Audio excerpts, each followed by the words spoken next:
Blog Talk Radio.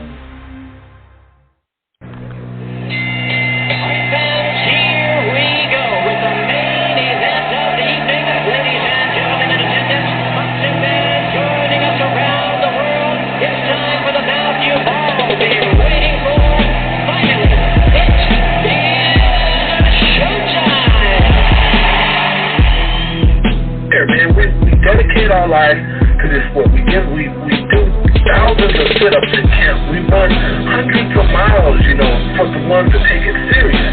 And we just dedicate ourselves fully to our craft, man. We watch tape. We have attitude. We rooting, and we go into that fight to land on the line.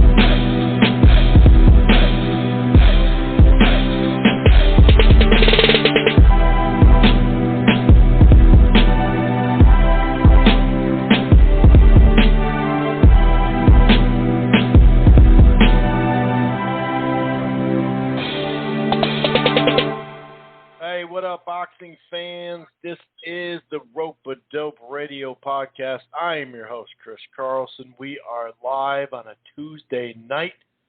Hope everybody's doing okay up here in Minnesota, or should I say Minnesota.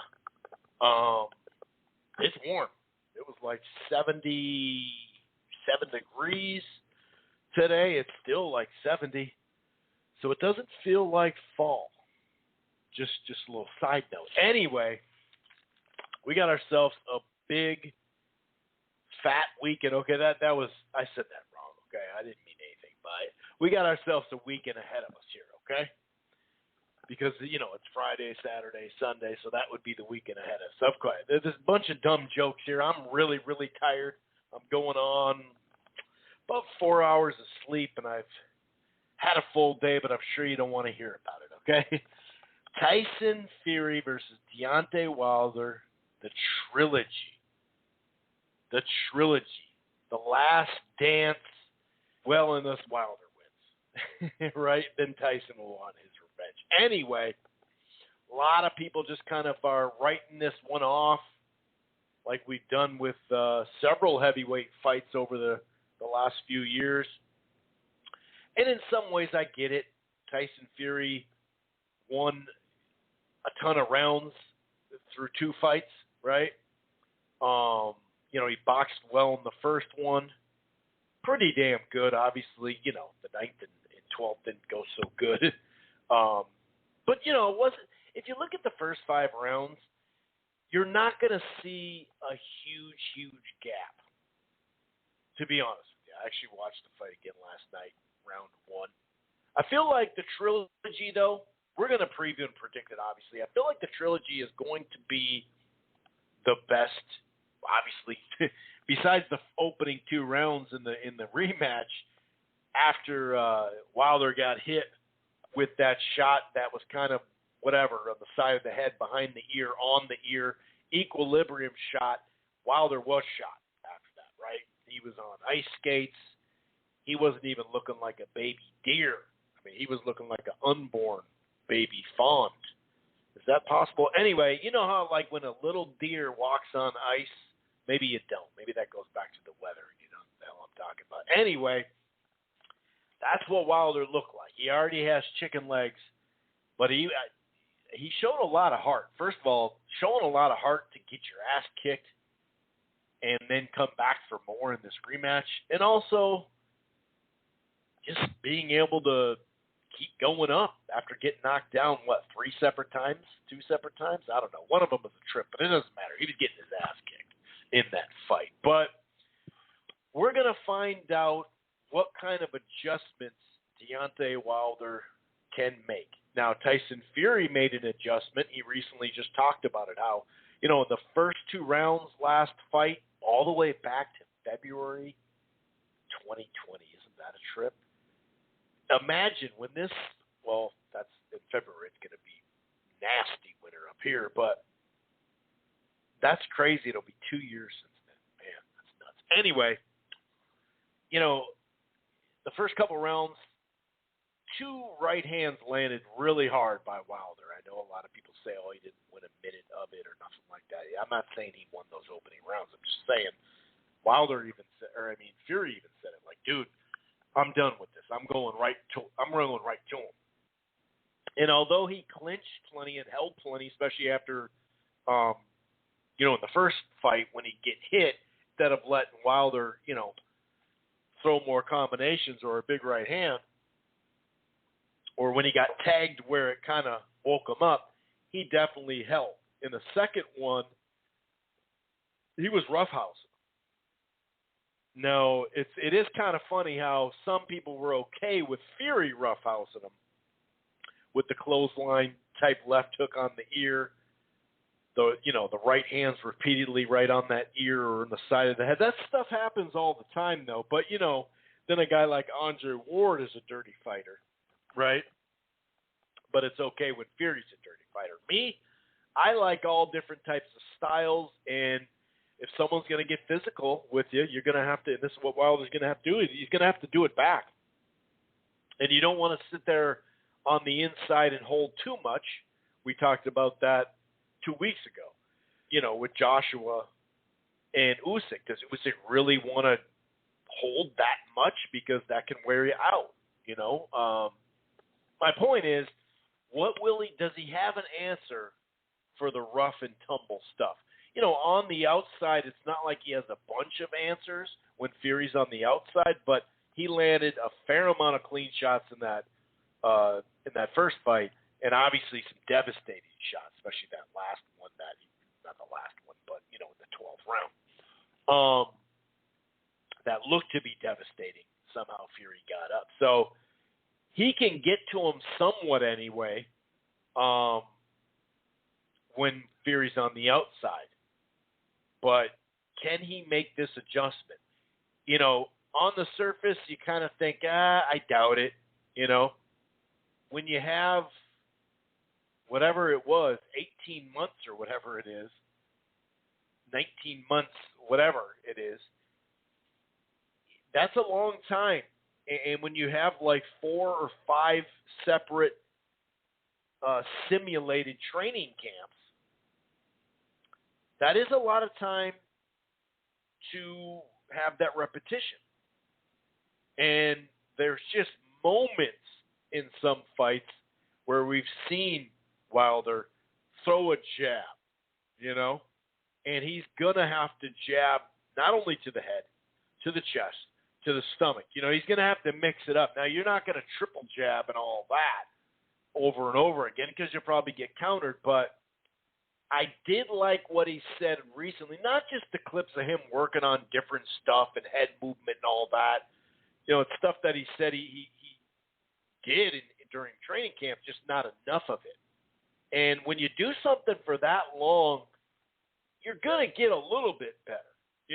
Can he raise the adjustment, so to speak, to to make a sustainable, not just sustainable, but a sizable jump, whether it's a 10 or 15% better or something like that, that's to be seen. And another thing is, all this time off, sometimes, with Tyson Fury, we've seen, and it kind of seemed like we saw it in the spring. He was in Miami. He was partying a little bit. He wasn't looking like in the best of shape, but he was still training. You know what I mean? So that time off maybe isn't good for him.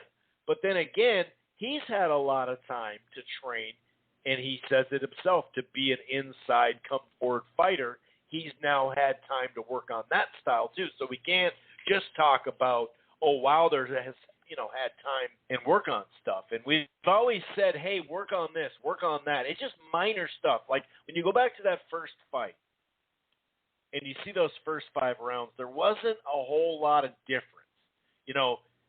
What won Fury more rounds in those first 5 rounds was just a couple of big shots that he made sure he landed. But that's not to say, that Wilder didn't land big shots back. And just through the first 7 or 8 rounds, it's not this whitewash that people go back and watch it.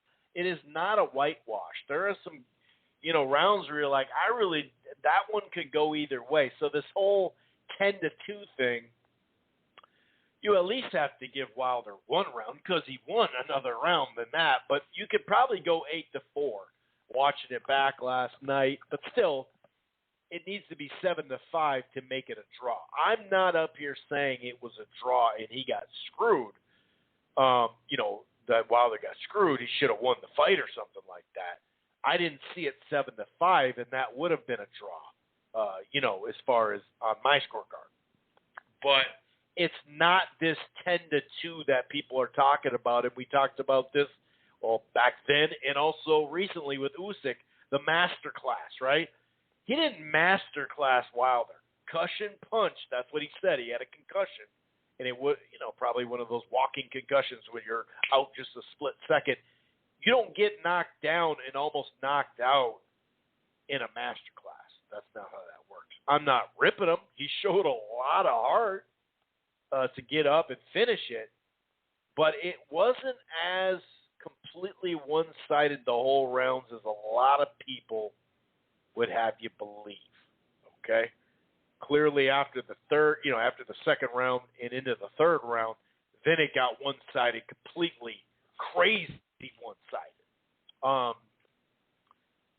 But I don't know. Anyway, we're gonna preview and predict this. I think it will be the best of all the fights. I think we will see Wilder throw just a little more punches. He doesn't need to up his punch rate to 80 punches a round, And like I said, to double and triple jabs, that's probably going to get you countered by a timing guy and a very talented fighter in Tyson Fury, especially for his length and height and all that. I'm just wondering when push comes to shove, because even if you do tag him, Fury's just going to wrap you up, like I mentioned already and like he did in the first fight. He's just going to wrap you up. And he's also really good at kind of bringing an elbow in there. Another thing with the side of the head behind the ear and on the ear shots that messed up, Wilder in that third round, part of that was his fault because he was the one leaning to that one side. He's got to move his head all the way, and he's got to move his feet. A lot of us remember Stavern, that first Stavern fight, how he boxed nicely behind the jab and subtly moved laterally, didn't really pivot a bunch. Now, there were some times where he would jump back and put himself way out of position where you're like, dude, if you get hit there, you're going to get hurt. And it looked goofy and it looked really bad, but also it looked pretty damn good in spots. And all these knockout punches or punches that hurt you, they're usually the ones that are straight and correctly thrown. So, like I mentioned, the fact that he's had all this time, and also I like him saying, I'm going to punch him someplace. Whether it's his arm, whatever, his body, wherever it is, I'm going to just punch him. And that right hand hurts no matter where you land the damn thing. This is what he said. We're going to be targeting the body, targeting the arms, targeting the neck, targeting the head. There's no body part that's not going to get hit. That's what Wilder needs to do. You've shown you can take a lot of his shots. He's shown, he can take your shot. So you might as well, if you get hit a little bit more, oh well. You know what I mean? But yeah, we're going to break this down even more thoroughly in just a short little bit here, if this is your first time. And we will do, of course, some current fight news that's out there. Obviously, Triller finally made a decision and ended up dumping. That has just been a mess, that Teofimo Lopez and George Kambosos. It sounds like it's going to Matchroom now. Bob Arum in a couple of interviews today, and maybe they were held yesterday. I don't know which one it was, but he said that he talked to Eddie over the weekend and that Matchroom would do him. It is kind of weird that they put out money for that one now, though, because you could just say, no, I'm good, and let them take it. But it is what it is. But yeah, that Triller thing has been a mess. So they moved it to the Barclays, but then it got messed up. It's just weird. So current fight news, we'll talk about, we'll close the show a little bit on the boxing Twitter segment, of course, and all that good stuff. If this is your first time listening to the Rope-A-Dope Radio podcast, welcome. It streams live right here on blogtalkradio.com/Rope-A-Dope Radio. You don't have to go to Blog Talk and Rope-A-Dope and download the show directly there or listen to the browser if you don't want to. You can find the platform on Apple Podcasts, iHeartRadio, Player FM, TuneIn, Stitcher, Spreaker, almost across the board. We're also part of the Grueling True Sports Podcast Network, which can be found in a whole lot of places. While you're at it, why don't you head on over to thegruelingtruth.com. And one more thing, if you're thinking about cutting the cord, or you're not quite happy, I got something for you. It's called DirecTV Stream. The prices start as low as $69.99. The best of live TV and on-demand, no annual contract, no hidden fees.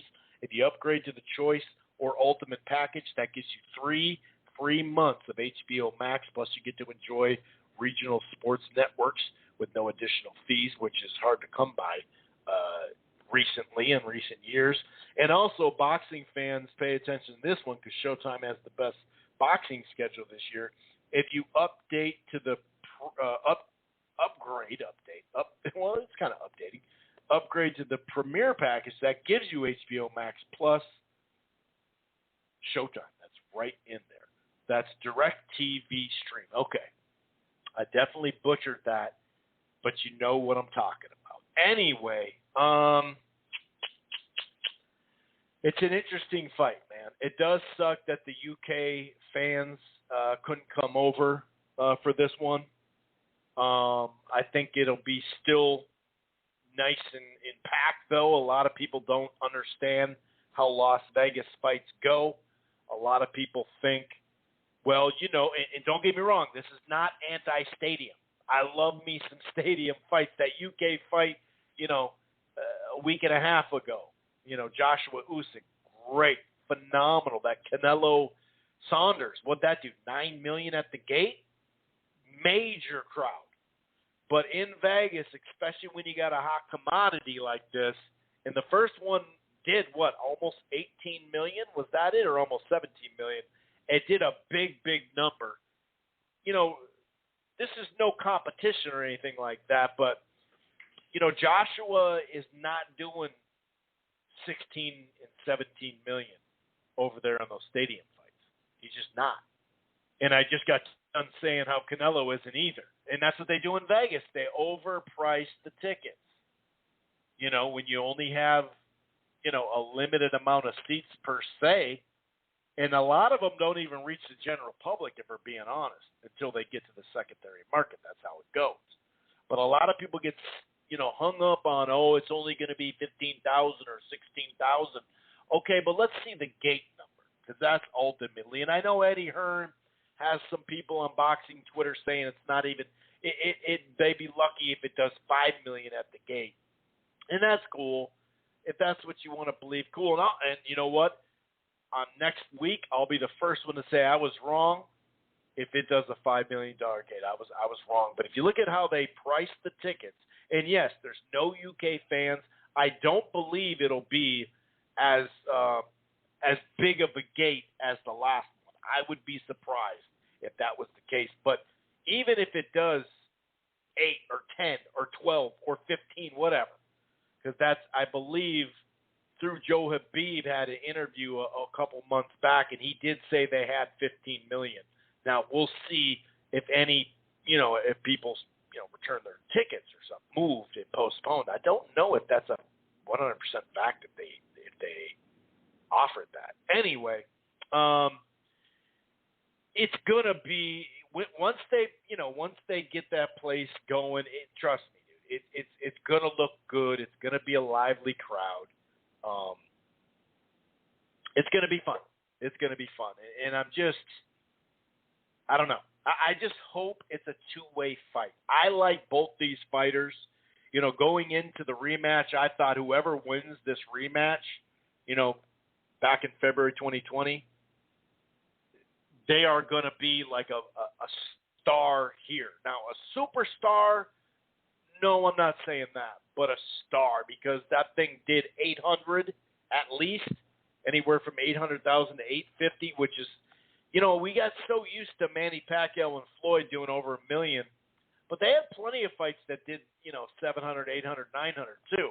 So when you don't get the torch like Floyd and Manny got to do with Oscar, to do over 800,000 buys at $80 a pop in a 17 or $18 million gate, that's way bigger than a lot of people think. I mean, The last gate to do over 20 in Vegas was in 2018, Golovkin and Canelo.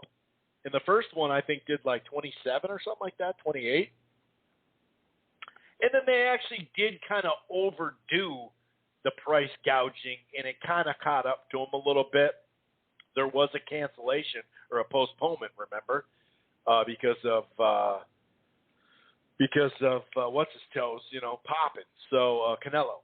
So I think it did like 23, but still, those are big numbers. So I understand. I'm not talking to UK fight fans. I'm talking about the fanboys, the AJ fanboys, the Eddie Hearn Matchroom fanboys. I heard from them not long ago, actually, right in my DM the second I started tweeting out a new article I have on the grueling truth in boxing 24/7, about Matchroom USA. So I'm not talking about you guys, okay? That's not who I'm talking about. But this whole thing, I'll get these random messages saying, "Oh, they're only going to sell this amount.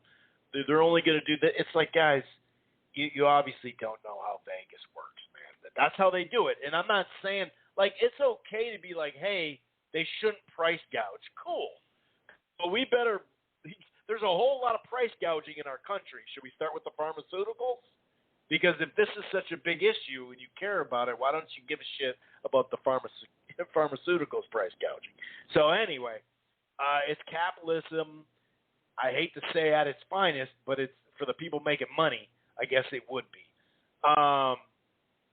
Anyway, there's something about this whole thing that tells me it's going to be a better fight than a lot of folks think. I really think that. Now, I favor Fury for obvious reasons. I picked him in the rematch. The only reason why I didn't pick him in the first fight is because there was a lot of unknowns with him. There was a whole lot of unknowns with him. This is kind of interesting, and this is just one website. I think it's a website. At the Superbook, in Nevada. Via Superbook in Nevada. This was Johnny Wilds tweeted this a little while ago. This kind of threw me off. 91% of the tickets and 98% of the money was on Wilder. It opened at minus 280 and plus 240. Now minus 270 and plus 230. Round total 7.5 over one.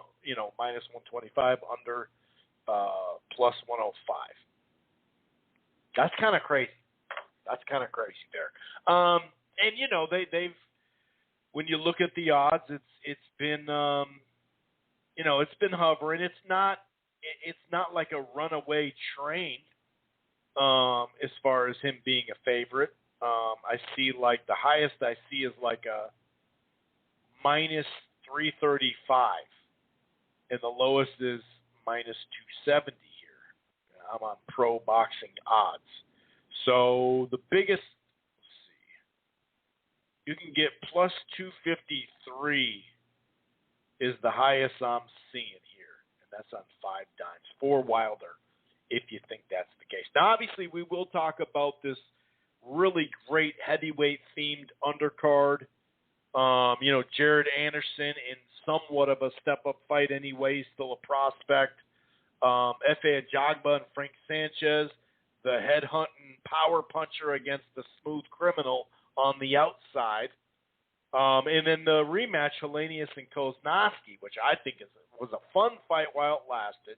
Had it gone to like the 8th or 9th, it would have been one of the just a slugfest. You know what I mean?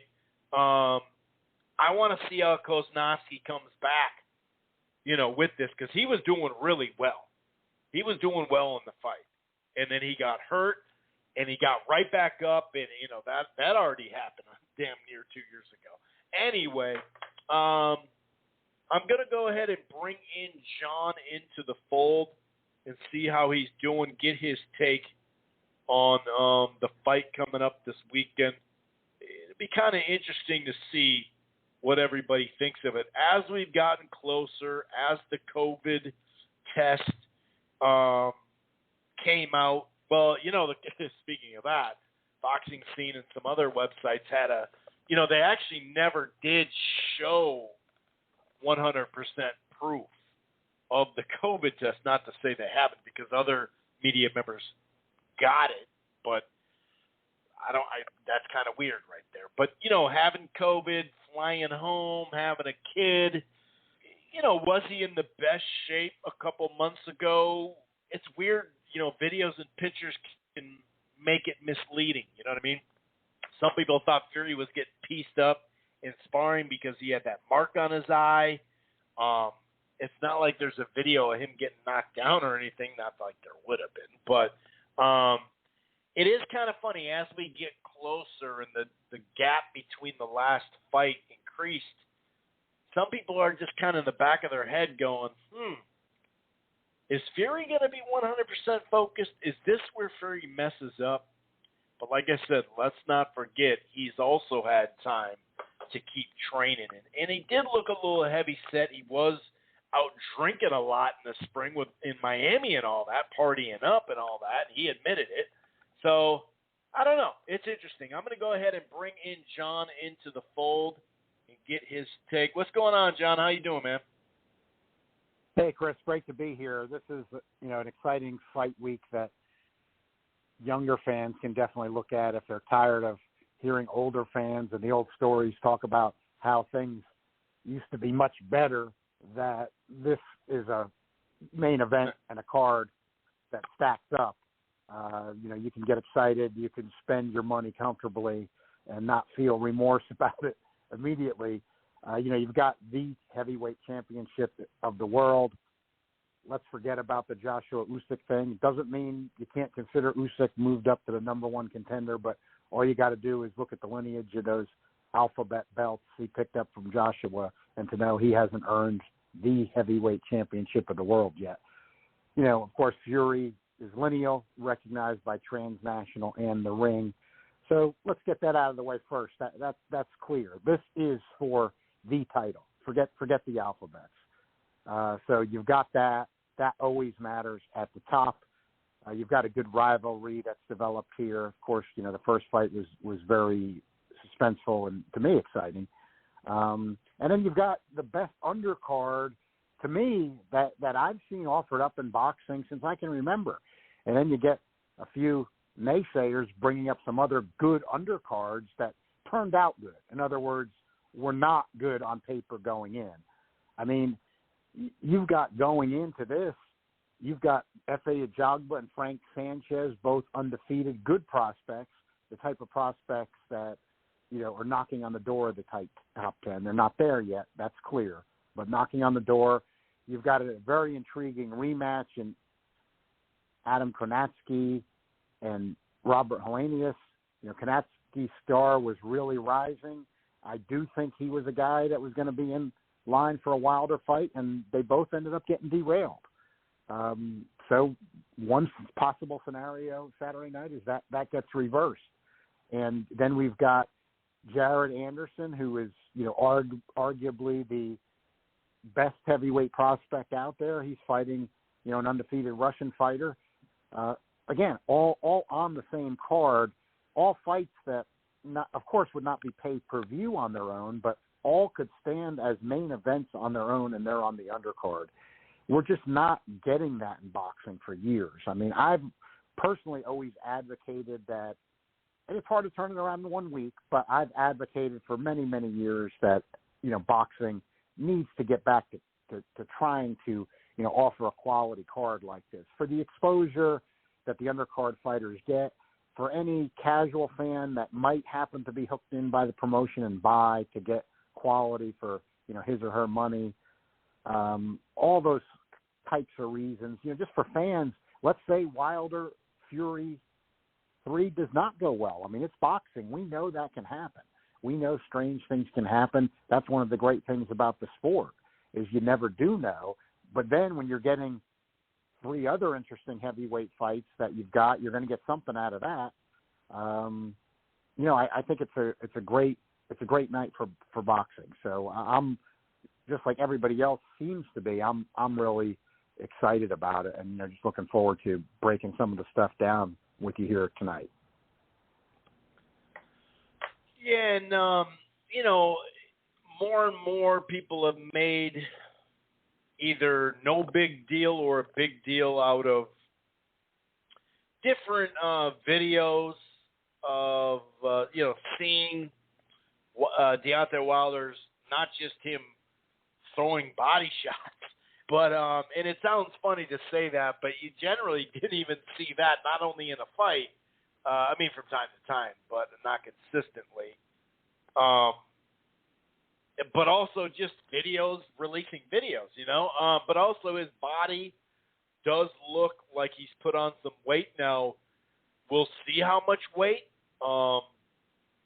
Even that 228, I think, was as high, 228 or 229, didn't look as good when he was that high.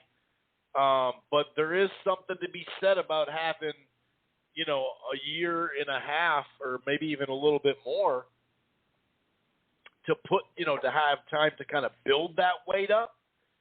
It does make a difference. Now, when you put too much weight on, slows you down.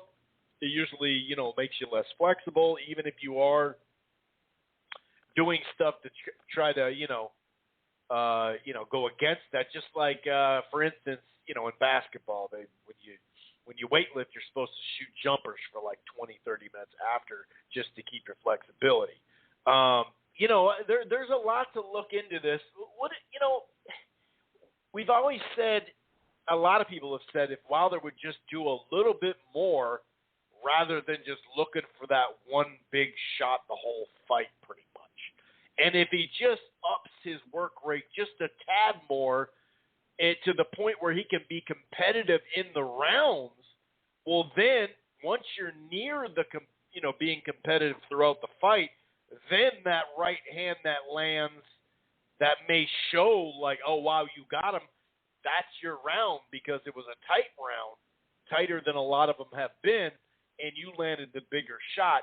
What do you make of some of this stuff that people are talking about online?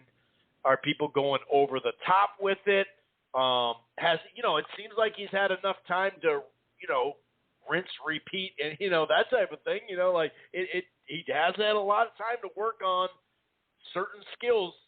The inside is going to, be key too. But what do you make of this? Because there's been a lot of talk, a lot of videos, and here we are on the eve, basically, fight week of this trilogy. I can't think of a fight in recent years where the weights have meant more to me. And because of that, I think it's so critical in this one. I'm going to basically tell everybody tonight what I'm looking at, what the keys are, what are going to lead me to a final pick of either of these guys. But the weights are crucial. So let's look back at it. In the first fight, which, I heard you speaking earlier, Chris, I saw it the same way. In fact, even more so in the first fight.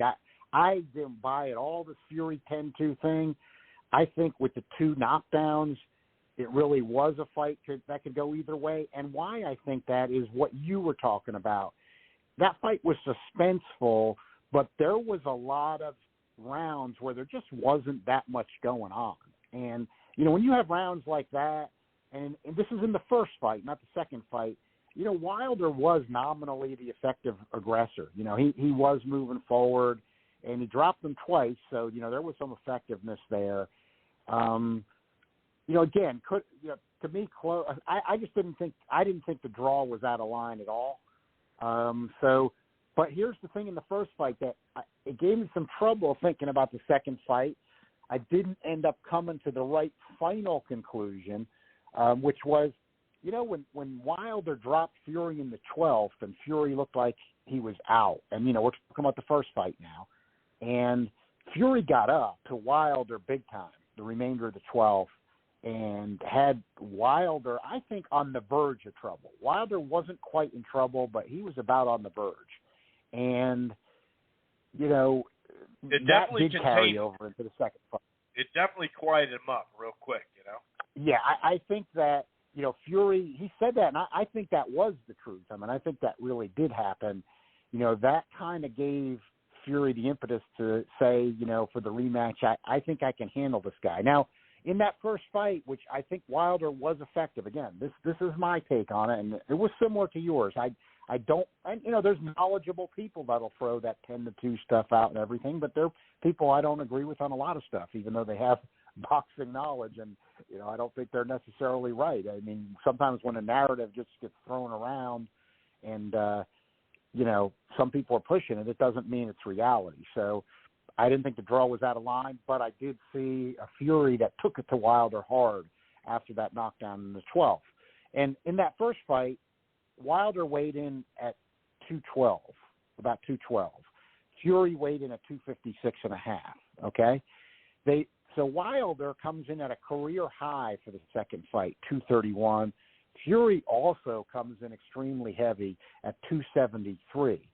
Now, I thought the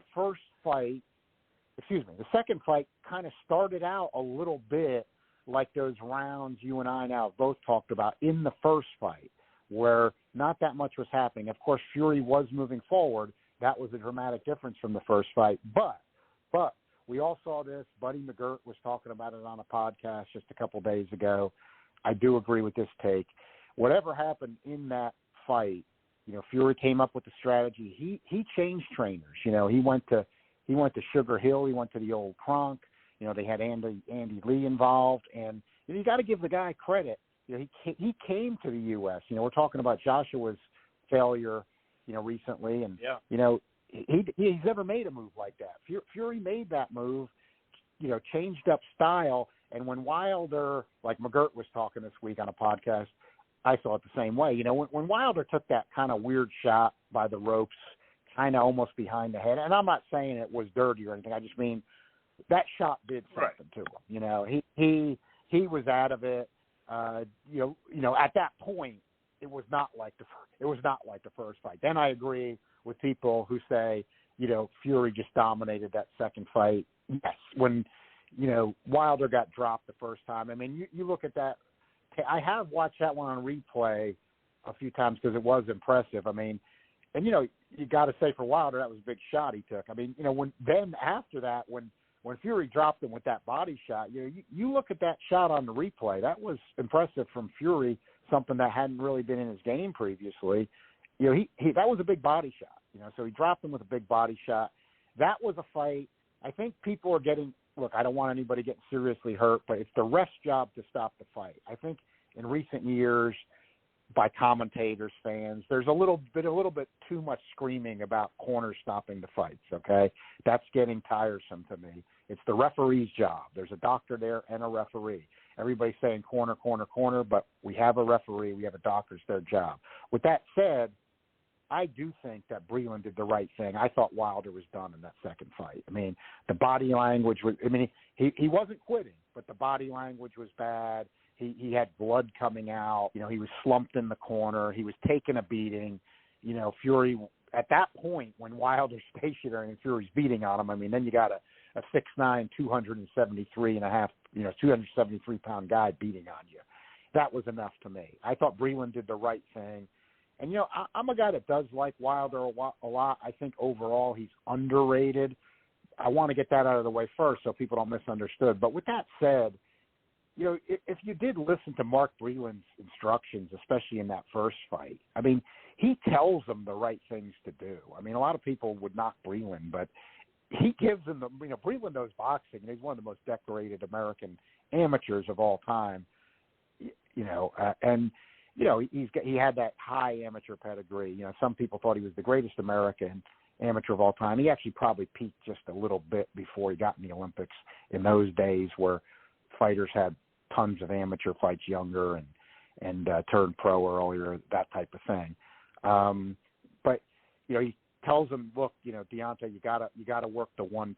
You gotta work the 1-2, and you just see rounds where Wilder doesn't listen. So I like Breland, but that made me, think something's got to get through. Something's got to get through to him. So that brings us up to, fight 3. But here's my theory though in fight 2 is that, and I haven't really, I have some different theories and I believe in them, but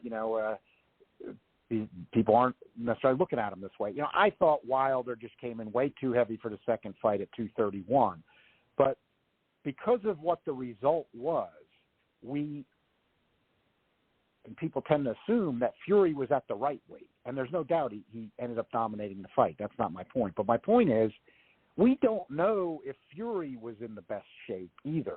We just know that when they both came in heavy, it was a lot better for Wilder than it was for Fury. Because as big as Deontay Wilder is in terms of height, Tyson Fury's even bigger.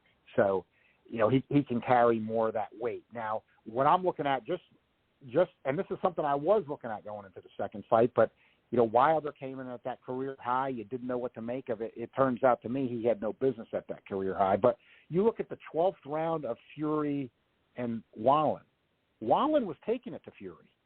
Fury did a great job coming back with that cut. And he was pushing Wallen around too, like he was Wilder. That's almost where he started to do it, even before he got back to Kronk. But you look in the 12th round, Fury shot his load. He was heavy, and Wallen was taking it to him. I mean, Wallen was taking it to him. It was one of those types of rounds to me that if Wallen was a bigger puncher, he might have put some hurt on him in that 12th round of their fight. So as much as Fury rallied in that first fight, he was 256.5. So here's where I think you got to look at both guys. I mean, to me, I'm already convinced. There is always the one-punch scenario, but let's face it, you and I both know, Chris, you don't want to go into a fight with your strategy just being landing one punch, and I'm sure Malik Scott knows that too. So to me, Wilder coming in at 231 again or higher, if he wants to win this fight or give himself, like they always say, which is a good phrase for these kind of things, his best chance to win, he's got to be in much better shape than that. All this weightlifting and, like you said, the videos and all that. But I think it's underratedly, I think it's also very important for Fury, because the scenario I'm looking at is, let's say Wilder is playing possum with this weightlifting videos and everything, and he comes in around, I'd say under 220 for me when you look at his best fights and when he's most effective. So let's say Wilder comes in 220 or under, and Fury, and like you said, Chris, there's speculation out there already. I don't know if it's the case or not, but let's say Fury comes in at like 290 or something. I know Fury's going to have a massive weight advantage in that situation, and he's going to try to plot forward again. But that's where you get to me. And people, they don't want to accept this. They say, no, that can't happen. But I think it's critical. That's where you got to look at Wilder in the first Stavern fight, where he was in very good shape. And even though Stavern's much different than Fury still, Wilder moving, working a 1-2, and really putting a beating on a guy, because Stavern went the distance, but he went to the hospital after that fight. We know how hard Deontay Wilder can hit. And in that fight, he was at a nice low weight. He works the 1-2. He's got some movement. So the scenario I personally think has to come about for Deontay Wilder is he's in shape, 220 or under. Fury comes in heavy again, thinking, okay, I got away with 273. There's already been a postponement, and he comes in 273 or even higher. But then Wilder got to fight differently. He can't just stand there and hope he's going to land a bomb. It's got to be like the first Stavern fight, a little bit of movement, landing the 1-2. That, Fury has moments when he doesn't punch a lot too. I think people have forgotten about that. Fury's not always a high punch volume guy. He's defensive and his volume goes down. So, if he comes in heavy, it's possible his volume could go down. And then I think Wilder might be able to get to him later on. If he's in optimum shape, Fury isn't. He's moving around. Then as the fight goes on, Fury gets a little more tired. And if he's not letting Fury maul him, he's moving 1-2. Then he can start dropping in the heavy right hand bombs, and then maybe he can pull the upset. That's the Sarah. And Malik Scott, the style he had as a fighter, a defensive specialist who could box. If he's going to bring something to the table, that would fit that as well. But the final thing I got to add there is I have very strong reservations. You're reading into stuff, but I have to, before we see the weights, if I see a high weight from Wilder. I mean, I have reservations. You know, he's training at home. I mean, there was a good article about him and Scott this week that confirmed that. You kind of figured that for the videos, but he's training at home. Scott was his friend before this. I mean, that's not in dispute. I mean, it's not that Malik Scott's not a smart guy who was an excellent defensive boxer who I think could add some wrinkles to Wilder, but he's got no real experience as a trainer, and Wilder's training at home. I mean, look, Deontay Wilder's a human being just like the rest of us, and he's made a lot of money, even though he's an elite athlete who, you know, basically got just about to the top of the sport. I say just about because it applies to him too. You know, Wilder has not won the lineal title. I mean, this could be maybe his last shot to do it, and I think that does mean a lot for legacy with, you know, the great American true lineal champs you've had in the past. But, you know, he's training at home. He's got an inexperienced trainer who he was buddies with. I don't know if that's the optimum scenario for him to be, you know, ready. I mean, it's almost like Malik Scott's going to have to be an instant superstar trainer. But we also don't know that much about what Fury's been doing, like you've been saying, Chris. And that gets back to my point at the beginning of the discussion. I got to see what weights these guys are at in the weigh-in on Friday. I think it means a lot in this one. I think Wilder's getting the fight. He's 35. In terms of, you know, really bringing his best, this is probably about it, I think. You know, I don't mean he's going to be done if he loses and never pick up a good win or anything, but it might be kind of more of a win a couple, lose a couple kind of things where he's relying on his power and he takes some losses probably by stoppage. But he's got this one now before that, so I think he can do the 1-2 strategy with some movement, wait for the right moments to drop in his power. You know, you've seen moments when he's done that. The 1-2 he hit Ortiz with in the second fight. I mean, it was picture perfect. Even for those moments, you know, when he knocked down Fury in the first fight. I mean, those were nice sequences. And he is, again, haters don't want to acknowledge it, but this is where the stats don't lie. He lands one of the highest percentage of his power punches in boxing. So when he throws, he lands, and we know how hard he hits, but he's got to throw. Yeah, you're right. And the one thing about, although Fury was 273, I think his highest was 276 when he was coming back, you know, from that long layoff. Yeah. But his body looked good. You know, like he looked firm. He looked not ripped because he's never going to, but his, you know, overall when you looked at him, yeah, especially compared to the first fight, you're like, okay, dude, he's in good shape. You know, you can really tell that he was in good shape. And he had more muscle definition than he ever did. And you could see that, you know, some of that back fat is just not going to go anywhere because he stretched his skin so much. But he definitely looked in shape. So you're right. It's not I know some folks are going to be like, oh, that's a cop-out, you know. You got to wait till Friday, give your prediction and all that type of stuff. But you're right. I mean, it appears that Wilder's a little heavier. But maybe he is just in great shape, and like you said, it'll be 218 or something like that. But just looking at his frame. Go ahead. No, I was just going to throw in, Chris. I will put it out there, and I'm looking at my keys. Like if Wilder, you know, if Wilder comes in 220 or under, and Fury's heavy, I mean, I'm gonna think that Scott and Wilder somehow got it together with that combo, and he's ready to do what he needs to do. And I think I'll be going with Wilder. I'll definitely. I never cop out in terms of I'll tweet it out before, right? You know, before the fight for certain.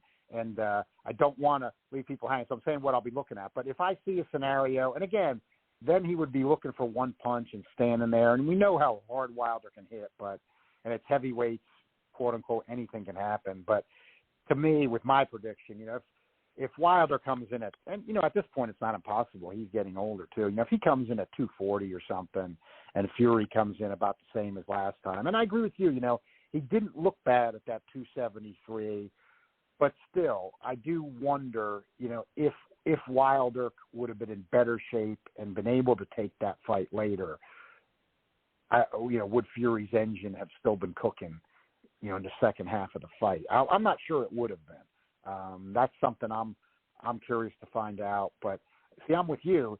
You know, he looked better body-wise, but, you know, when he was first coming back and he was at those even slightly heavier weights, he was off, but also he didn't look good. I mean, he had no snap.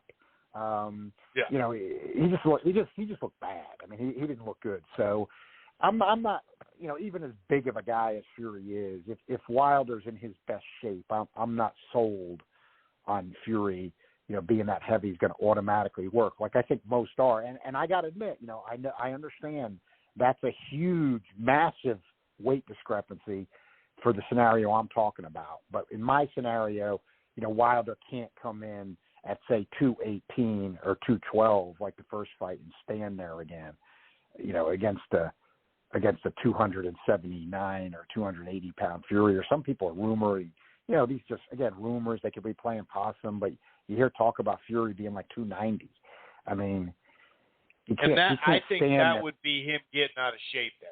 You know what I mean? Yeah. I don't see him putting on 20 pounds of muscle at this point.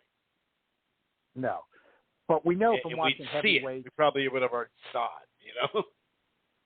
Exactly. And we know from watching heavyweights and Fury doing some of the things against Wallen and in Wilder too that we saw Joshua not do against Usyk. And it doesn't mean Joshua couldn't have done it at times, because there's times you can clinch. You know, I mean, Fury has learned how to lean on you, you know, how to start, you know, getting that energy out of you by leaning on you. So Wilder can't be standing there. He just can't be just standing there, you know. But I think he needs the speed with coming in lighter. I mean, people underestimate Wilder's speed, and that's where I think he could get him. I mean, if he's moving some, working a 1-2, and he's at light optimum shape, and Fury's all heavy, he may just start banging him with a 1-2, and be able to wear him down. I mean, I think myself that's his best scenario. I'm not saying one punch can't happen in heavyweight boxing, but it's not, to me, it's just not really a strategy. Right. And like you said, just not standing there.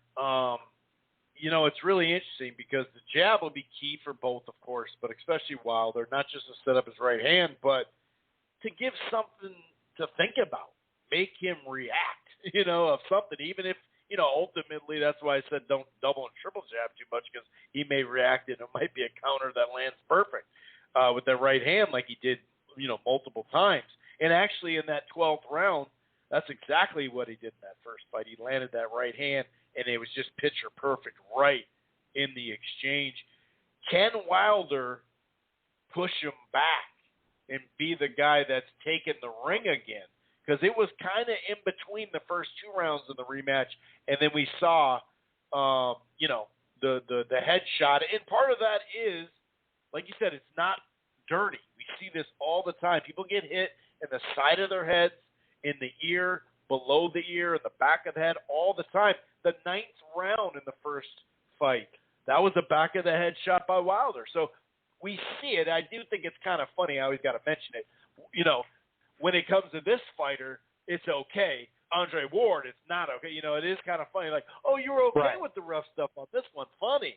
You know, that gets, you know, that Kovalev win is not a win to a lot of people with Ward in the second one. But anyway, you know, part of that is Wilder's fault, though, because he leaned over and put himself exposed to it. He was just trying to lazily kind of move his head rather than move your feet, too. So do we think that he's going to try to take the ring and go forward, or now that he's ready for, well, I shouldn't say we know he's ready, but at least we know that he knows Tyson Fury can come forward and make it dirty on the inside and rough him up. Is he going to be able to move and show some of that, like you said, the light on the feet and whatnot? Some of the stuff we saw against Stubborn, obviously Stubborn not known for a come-forward fighter, but then again, Fury's not known for a come-forward fighter either, per se. Right. What do we think here? What's your gut telling you? Is he going to try to take this to get Fury on the move? Or is he going to be ready now for the rough stuff, you know, on the inside, and also moving, pivoting, get the hell out of the way, get moving, throw your jab? I'm just wondering what your gut is telling you on how the first couple rounds play out, and even the first 90 seconds or something beyond them feeling each other out, which they probably won't need to feel each other out a whole lot, considering how many rounds they've fought. My gut feeling, unfortunately for what I'd like to see Wilder do, is even though Scott is a guy in theory that could give him what I think he needs to do, again, this is just, we'll find out more Friday, but before Friday, I'm thinking circumstantial evidence, training at home, Malik Scott, his friend, weightlifting videos. Not that he's going to tell Fury exactly what he's going to do, but still, hey, he's got pride. He got his pride hurt in the second fight. Got pushed around. I think I'm unfortunately leaning towards the scenario that he's going to come in at like 240 pounds and try to stand there, and think he's going to, again, he's got faith in his power. Look, even though I am a Wilder believer and fan in terms of his abilities, he didn't land a lot in the second Luis Ortiz fight before he took him out. And Ortiz is a crafty South. You can't forget that. But he and the combination he took him out with was perfect. But he waited on that. To just I think he probably thinks he can do that, and he thinks he's going to be heavier. I'm going to be more muscular. I'm going to be able to stand there when this guy comes forward and tries to push me around. But I just, Wilder, you never, I do agree with the school of thought that he's got the power where you're never going to say it can't happen. But again, I'm going to get back to the best chance to win thing. I don't think that's his best chance. Could he? Yeah, but if he tries to do that, then I think I'm probably going to end up being picking Fury. Even though I'd like to see, because I think Wilder's been underappreciated and underrated, even though I don't think he's ever won the lineal title. He hasn't. And I think you do need that as a crowning achievement. But he's been an American that's got back to the top of the division, been really the number one ranked guy, the number one, number two ranked guy. And, Chris, you remember like I do the dreadful American heavyweight era, particularly during the Klitschko era. That was miserable. I don't think Deontay Wilder has gotten enough credit for, look, here's an American in a big heavyweight pay-per-view fight with a great undercard, and he had one that did $850,000 with Fury the last time.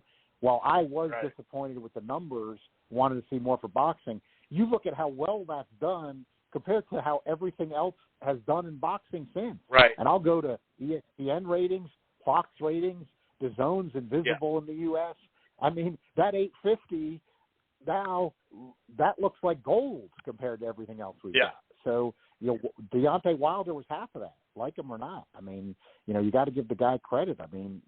He deserves credit. PBC building him up, and he was half of that. And Tyson Fury, we know he can promote when he wants to get on his self-promotion game and entertaining character. And to his credit, all you got to do is look at the Forbes list, like you talked about those haters and Matchroom fanboys. When Wilder and Fury started getting together, all of a sudden they were both on the Forbes list, right, with Joshua. Right. It wasn't like that before that, but it was after that. And I think Fury's total earnings ended up out eclipsing them all. So you got to give him credit for that. So compared to everybody else in boxing, they've done much more than they're getting credit for. It's just longtime boxing observer, fan, for decades. That kind of event, I was hoping it would do even better with the ESPN and Fox promo. It's going to be hard to do those numbers this time for a third fight. But here's what I'm looking at. The one optimistic scenario for this I see is it's still going to do better than everything else in boxing. This fight Saturday night with that undercard. So, boxing people, you're going to have to face reality that don't knock this too much because it's going to do better than anything else we've got. And you perfectly described, Chris, the British scenario with the ticket sales. I'm with you too. I like seeing a big gate of crowd there, but those are all kinds of inexpensive tickets. There's no site fees involved. Eddie Hearn showed you why that British model doesn't always work when Ruiz, Joshua 2 levitated to Saudi Arabia. And it levitated to Saudi Arabia because Saudi Arabia paid a site fee. And that's what Vegas does all the time in the U.S. So that's your boxing finance 101 lesson for people overseas. Site fees matter. Site fees matter where they're going to put these fights more than live gates. You know, the boxing isn't in the U.S. what it used to be, but even Canelo showed that against Kirkland at Minute Maid Park. I mean, if you wanted, and you know, Mikey Garcia Spence did. What I'm just saying there is I'm not getting into a gate war. I think those are overrated. That's not in the modern era where boxing drives its revenue. They want the revenue, but it's not the big driver. But my point is, you know, if they want to start filling something up in the U.S. and they would bump down tickets, it could be done. I mean, you could have Wilder Fury, you know, in the, you know, SoFi Stadium and, you know, have low ticket prices in the upper levels and stuff and get all kinds of live gate. And you know, it'd be a nice atmosphere, great atmosphere, but that's not the U.S. boxing economic model, and it hasn't been for a long time. And that's a lot to do with Vegas and the site fees. And now with the pandemic, at least according to the New York Times today, is now waning again, just based on the stats. So there's some timing there that, in other words, Vegas getting back in the game saying, we want people in town. We want people gambling in town. And Vegas needs it even more now because you've got so much legal sports betting. I mean, you've got New Jersey, West Virginia. Iowa. You know, and Jersey's handles beating Nevada's. So, you know, which is amazing, but it is. So, I mean, you don't think Vegas doesn't see that. So big fights, bringing people in was literally one of their main things, bringing gamblers in. I mean, bring gamblers in from Asia, literally. I mean, that's, you're pretty well documented. So you're talking literally worldwide. And like you said, I've been at fights where Lennox Lewis fights and other fights involving Brits when the Brits travel literally in the thousands. So that is a legitimate loss, but, you know, they're hoping to draw enough people and get their game back going where they get people into town. So I'm sure that matters for them, and I'm sure that's got a lot to do with the finances of this fight.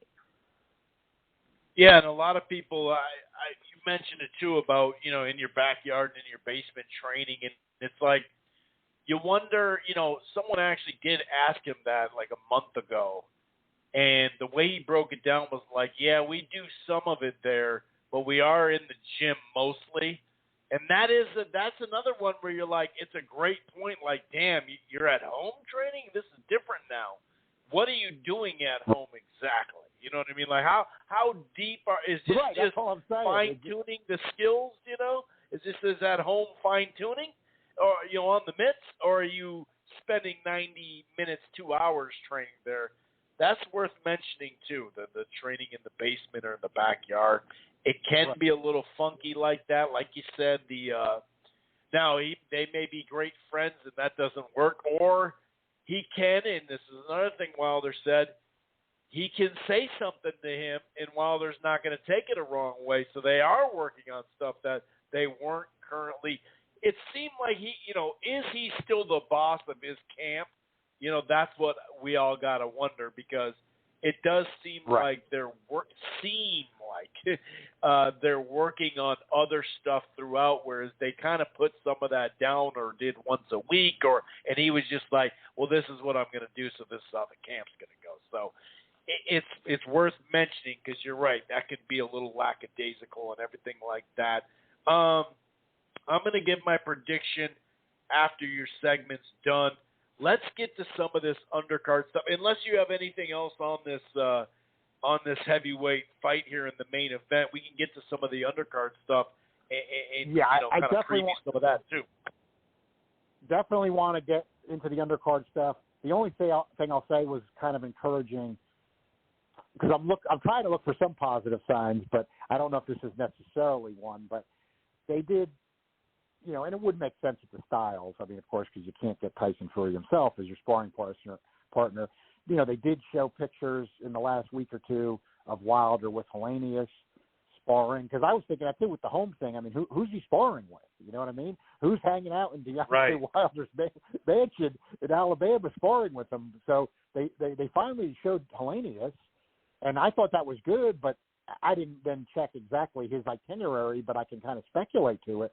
I don't think Helenius lives and trains in the U.S., even though he's been fighting with PBC here lately.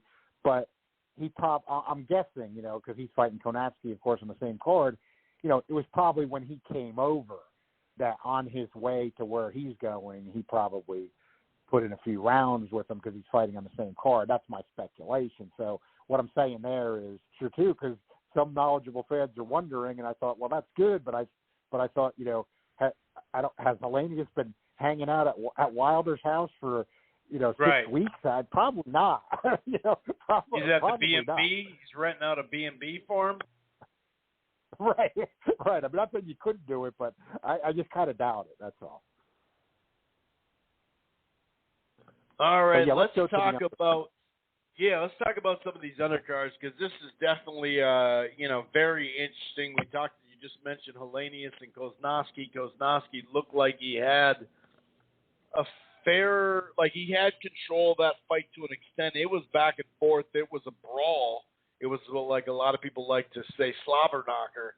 But then he got stunned and he got up too quick. There was a lot of Polish people in the live, like there normally is at the Barclays, and they were cheering on their guy. But he got up quick, and when you see him get up, you're like, yeah, dude, you're in big trouble. And maybe he learned from that, maybe he did. But how do you see this one playing out? It kind of feels like it's going to be a similar fight. Obviously, Koznowski made a big mistake, and Hellenius capitalized on it. It's funny because Hellenius, had been winning a fight, and he had gotten knocked out. And we always say the heavyweight division, one punch can change it. How do you see this rematch playing out? Well, I'll say before I get into it, so people don't think I'm not jumping into things all over the place. I feel comfortable enough making a prediction on Sanchez Ajagba tonight, even though the weights are always important at heavyweight, but I still feel comfortable with that one. But with Hellenius and Kownacki, I need to see Kownacki's weight too, because we know he wasn't a svelte guy, okay, obviously, and we know Spielka's limited, but still, you look at what he kind of got on the radar screen when he blew away Spielka and what his weight was compared to what it crept up, and what he ended up weighing in for Hellenius. And I have had some vigorous debates with some knowledgeable people on Twitter about this who, I'm saying that they're saying, oh, it's Kownacki, John. It doesn't matter what his weight is. That's no factor in this fight. And I say, no, it matters. I mean, the guy was able to keep his volume up, even in a fight like against Areola, but even with him, the way he fights, I think punch he really resistance could. too.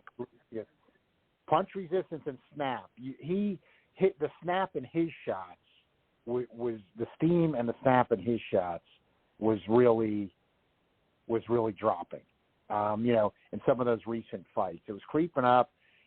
Washington, he was a little heavyish, looked good, but he was not as heavy as he was for this Hellenius fight. So, and in my defense there too, it was interesting because I have Polish on my mother's side, but I don't read Polish or speak it or anything. But you get into boxing enough, you could kind of, just like with Spanish, you could kind of like figure out what people are saying. And like I did see some months ago, right before the first fight got postponed, when he was under this card got postponed because of Fury's COVID test when it was the same undercard.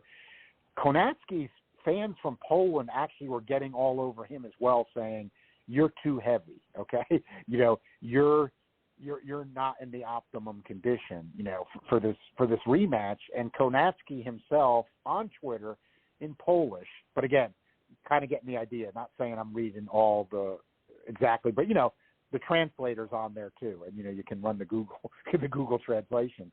Kownacki actually got all angry and said, I'm sick of hearing about my weight. He might have been joking, but he said, I'm going to come in at 300 pounds, and I don't care anyway. It's not important, okay? I'm not saying he's coming in at 300 Saturday, but this was from the man himself.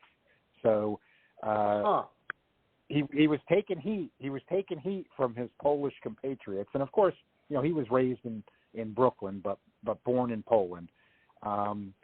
And I found that very interesting. That's why I wanted to repeat that, because some people apparently do think it's an issue as well. I think it's an issue, and even though they have totally different styles, they look different, the bodies, and I don't expect Konatsky. Now, to me, there's no scenario where Konatsky's going to come in weighing less and box Helenius, but I think an in-shape Konatsky with his weight down will have the snap in his shots, and his volume has stayed the same, but the snap didn't. And like you said, you got punch resistance when you're not in good shape, being an issue. I think if he's in shape, he gets that snap back, and he'll avenge this loss and take out Helenius. But I think for him too, it's something like Wilder with totally different styles. He comes in heavier than that last fight. Yeah, maybe he's heavy. Maybe he lands a bomb. At this stage of his career, Helenius doesn't take the best shot. He got taken out by Gerald Washington. But still, Helenius knows how to fight. He was a legitimate top prospect at one time. Emmanuel, they don't talk about it as much because, Helenius had some injuries and it dropped off. But, you have that famous video now where Emmanuel Stewart is correctly predicting that Wilder and Fury are going to come out at the top. But he did put Helenius in that class around that time. I do know that he also thought about that highly of Helenius. And I'm not saying, like I said, Helenius did have some legitimate injuries and things. He was actually undefeated for a long time, but dropped off. He got taken out by Duhaupas, and then, he lost the decision to White, where, he just didn't have the gas tank to hold off White at the end of that fight. He was competitive, but just saying, he got knocked out by Washington. You figured that was it for him, and Konatsky was a big favorite, but Konatsky was not in the best shape, and he got caught, like you said. He looked in bad shape as soon as he got dropped, and he got upset. So I think he's got to be in better shape than he was against the Helenius fight. I think if he's in better shape at a good weight, I think he'll avenge it. But I think if he comes in like the weight he came in last time or heavier, I think he could be in trouble again, because I think Helenius, he's in his later 30s, but he probably figures if he does this one again, he again, sometimes opponents are needed and stuff. I think he correctly figures he's going to probably get a pretty decent payday somewhere. Yeah, I'd have to agree with that. And he's got some skills. He's got that jab. He's a good fighter. He's just maybe a notch below, not Konatsky, but the top level guys at heavyweight. But yeah, you're right. And now you look at that Areola fight from the summer of 2019 and how that was just a brawl. And I remember it happened in early August. And it just so happened to be the I think it peaked at like 1.7 or 1.8, but it was the most watched sporting event that day because baseball wasn't on Fox, because obviously boxing was. And that was just a great back and forth action fight. And you look at Areola now, you're like, hey, that win actually looks a little bit better now after we saw him in there with Ruiz a while back. It also makes me think, and I'm bringing that up for a couple of reasons, but also that long, time frame that Areola was out of the ring and came back and looked great because he had kept working, kept grinding, staying in the gym more. Every time I saw an interview with him, you could see his face and everything like that. So it'll be interesting to see, but you're right, the Konatsky, that'll be something we got to see on the scale. Now, F.A., the guy who can, drop the hammer, got a lot of power, even here at the Minneapolis Armory. Oh boy, left the not the building, but the ring in that fight, kind of just random. That night was real random because that's also the night someone got knocked out of the ring and then came back in the ring. Pretty crazy fight there. But F.A. against Sanchez. You got a guy, Sanchez, who is more slick, looking to outbox you. He counter punches and whatnot, and he has a little pop in what, he's shown some power or whatever, but nothing like F.A. And we'll see if F.A.'s, the real deal when it comes down to this. Styles make fights. How do you see this one playing out? I think I see this one playing out differently than a lot of people do. I believe in Ajagba's power. I always have. I've liked him, and but I think the way this with Sanchez plays out, at least possibly a bit different than people think. And here's kind of what I see in this one, which I think might be good for Jogba. Like you said, I agree. Sanchez is kind of a counter puncher. He's definitely not aggressive. When he finally decides to do it, he can counter you and hurt you with the right hand. And Jogba doesn't have the amateur pedigree of Sanchez. Sanchez had a good Cuban amateur career. So Jogba's got to watch out for Sanchez countering him. But Sanchez, he's not a boxer who's like active. You know what I mean? Like he's not moving around the ring, right, boxing defensively, but then, throwing a lot of 1-2s and a lot of punches and flurries and stuff. Yeah. He's just not that guy.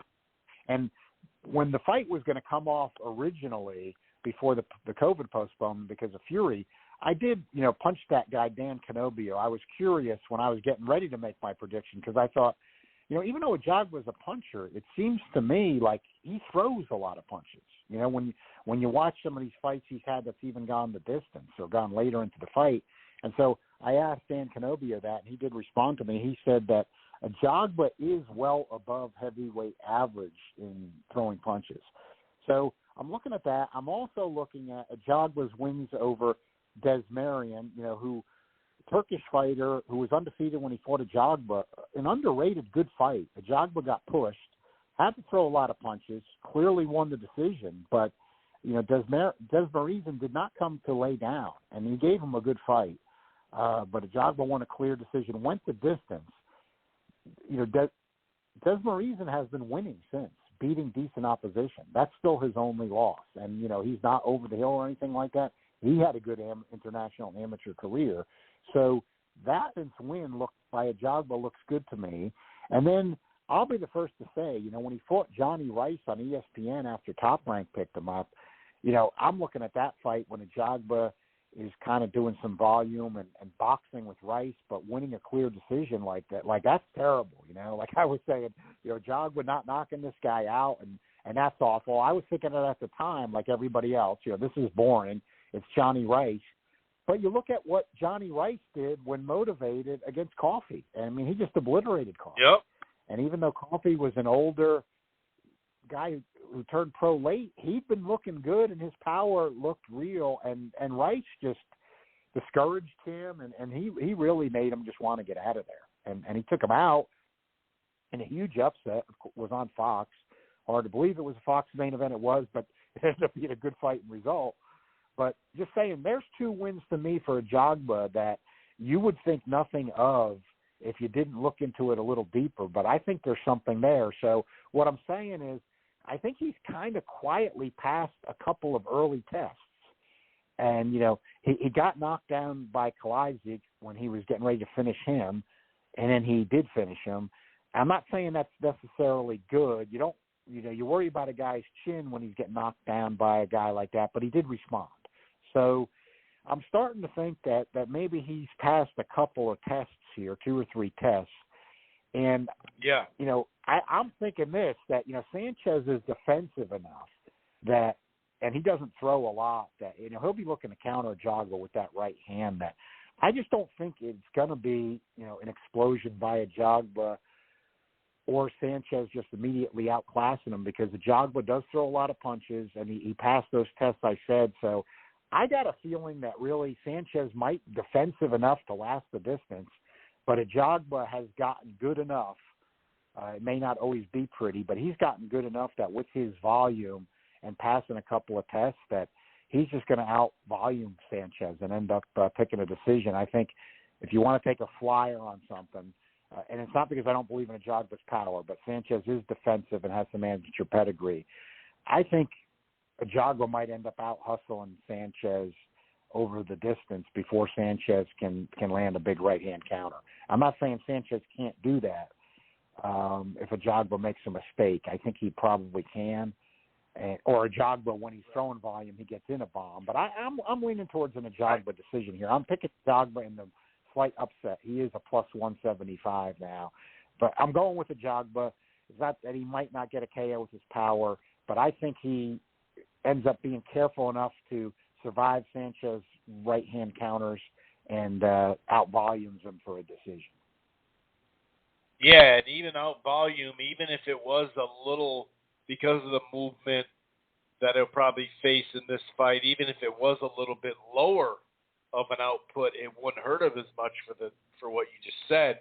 It's rather be more careful than sometimes he just leaves himself so open going for it so much. Whereas Sanchez, he definitely, you're right, he needs, even if it's pity pat, distraction, feint, whatever, he just needs to do more because you're right, he'll just sit there and wait. And although it may work, and sure, FA has shown that he maybe, I'm not saying he's got a bad chin, but he could definitely get stopped that way. And that's what makes this fight and the styles in this one, so intriguing, no doubt about it. Any other items that you'd like to cover here? Obviously, we have the opener, too. Yeah, just say, it's a fascinating fight, and I do like Jared Anderson. He took a nice little test because the guy had put on some good fights, including the draw with Vianello.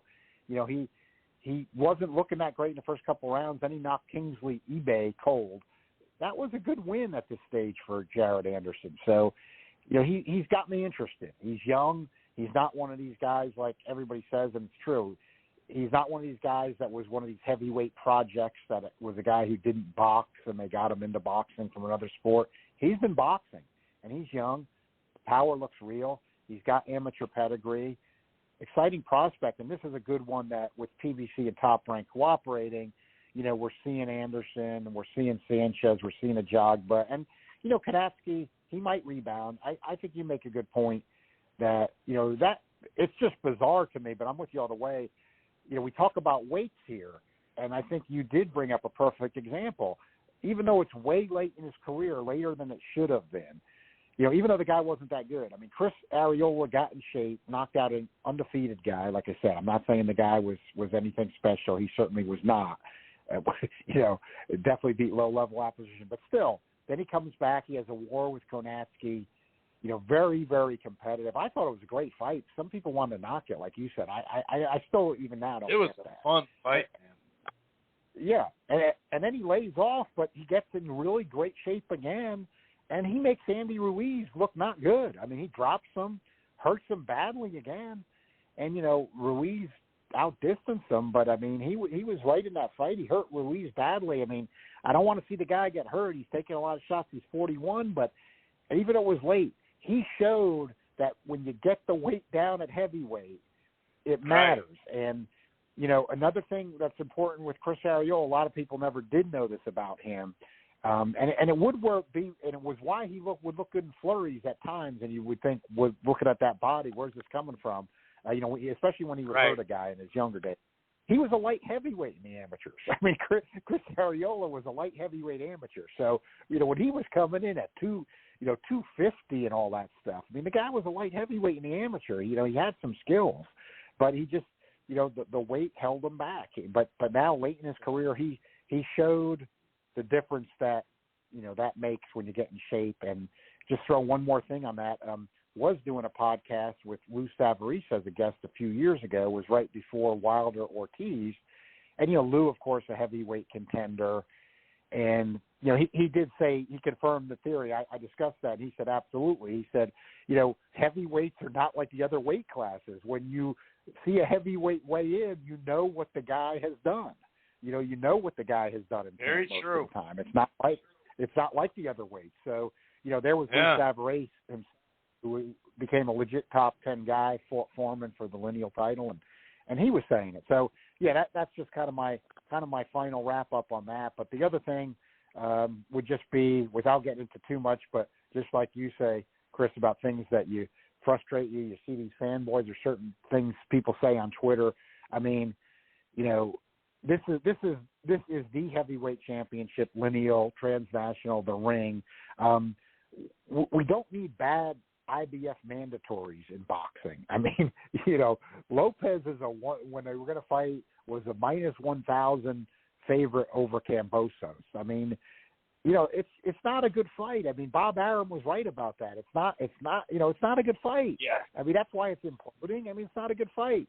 Like you said, if Eddie Heard's got it, he didn't bid that much, fine. But this is one deal where it's not like Bob Arum was wrong, and I want fighters to make money, but they got to make money. They got to make money for good fights. That's all. Right. I mean, why does because George Kambosos' decision over Lee Selby that could have gone either way. Lee Selby, a guy who was at his best at featherweight and couldn't punch there. I was going to say, yeah. He deserves a big payday against. Right. He deserves a big payday against Teofimo Lopez, the guy that just beat Lomachenko and is the lineal lightweight champion. I mean, everybody's real lightweight champion. I mean, why does he deserve it? Because the IBF said so. The IBF said Konsong should be fighting Josh Taylor. The IBF said Adam Dennis should be fighting Peter Biev. I mean, if we go on what the IBF says, we'll get a lot of garbage fights. I mean, it's just insanity. So to me, everything, if it comes off Saturday, is potentially refreshing, because even if the main event doesn't live up to expectations, we've got a legitimately great undercard. So, I can't wait for it if everything comes off. And I'm looking forward to those weights. I will tweet follow-up after I get those weights on Konatsky, Helenius, and Wilder Fury. But hopefully I've told everyone what I'm looking at. Right. And, that really kind of opens up my mind there. That's funny. All right, you take it easy. Have yourself a good night, okay? All right, Chris, thanks for having me as always, and enjoy the fight Saturday night. Look forward to talking with you about them. Definitely. Have a good one. Take it easy. Enjoy the fights. Yep. And I'm actually going to the first time since, I thought it was Spence and Porter, but now that I think about it, I'm pretty sure it was Wilder Ortiz 2 that I went to the theater. That was the last one I went to the theater. And that was a couple months after that, now that I'm unwinding some of that. So I'm really happy to go back to the theater. First of all, you save some cash. Everyone always talks about the $75 tag. I mean, once in a while we'll maybe get a 60 or 65 or 69, but a lot of times it's 70 and up. Who are we kidding, right? I mean, that's what it's kind of turned into. But, it's 20-ish. It matters what state you live in. Sometimes it's 20, 22, whatever. But, you get to reserve your seat. It's like 4 hours worth of there. You got the food right there.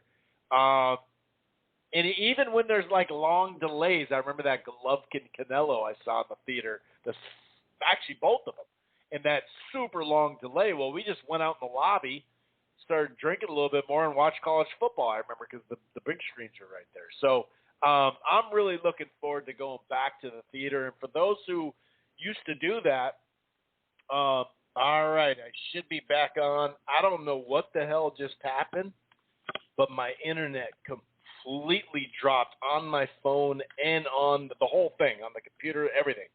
I have no clue if someone just unplugged it really quick and I don't know about it.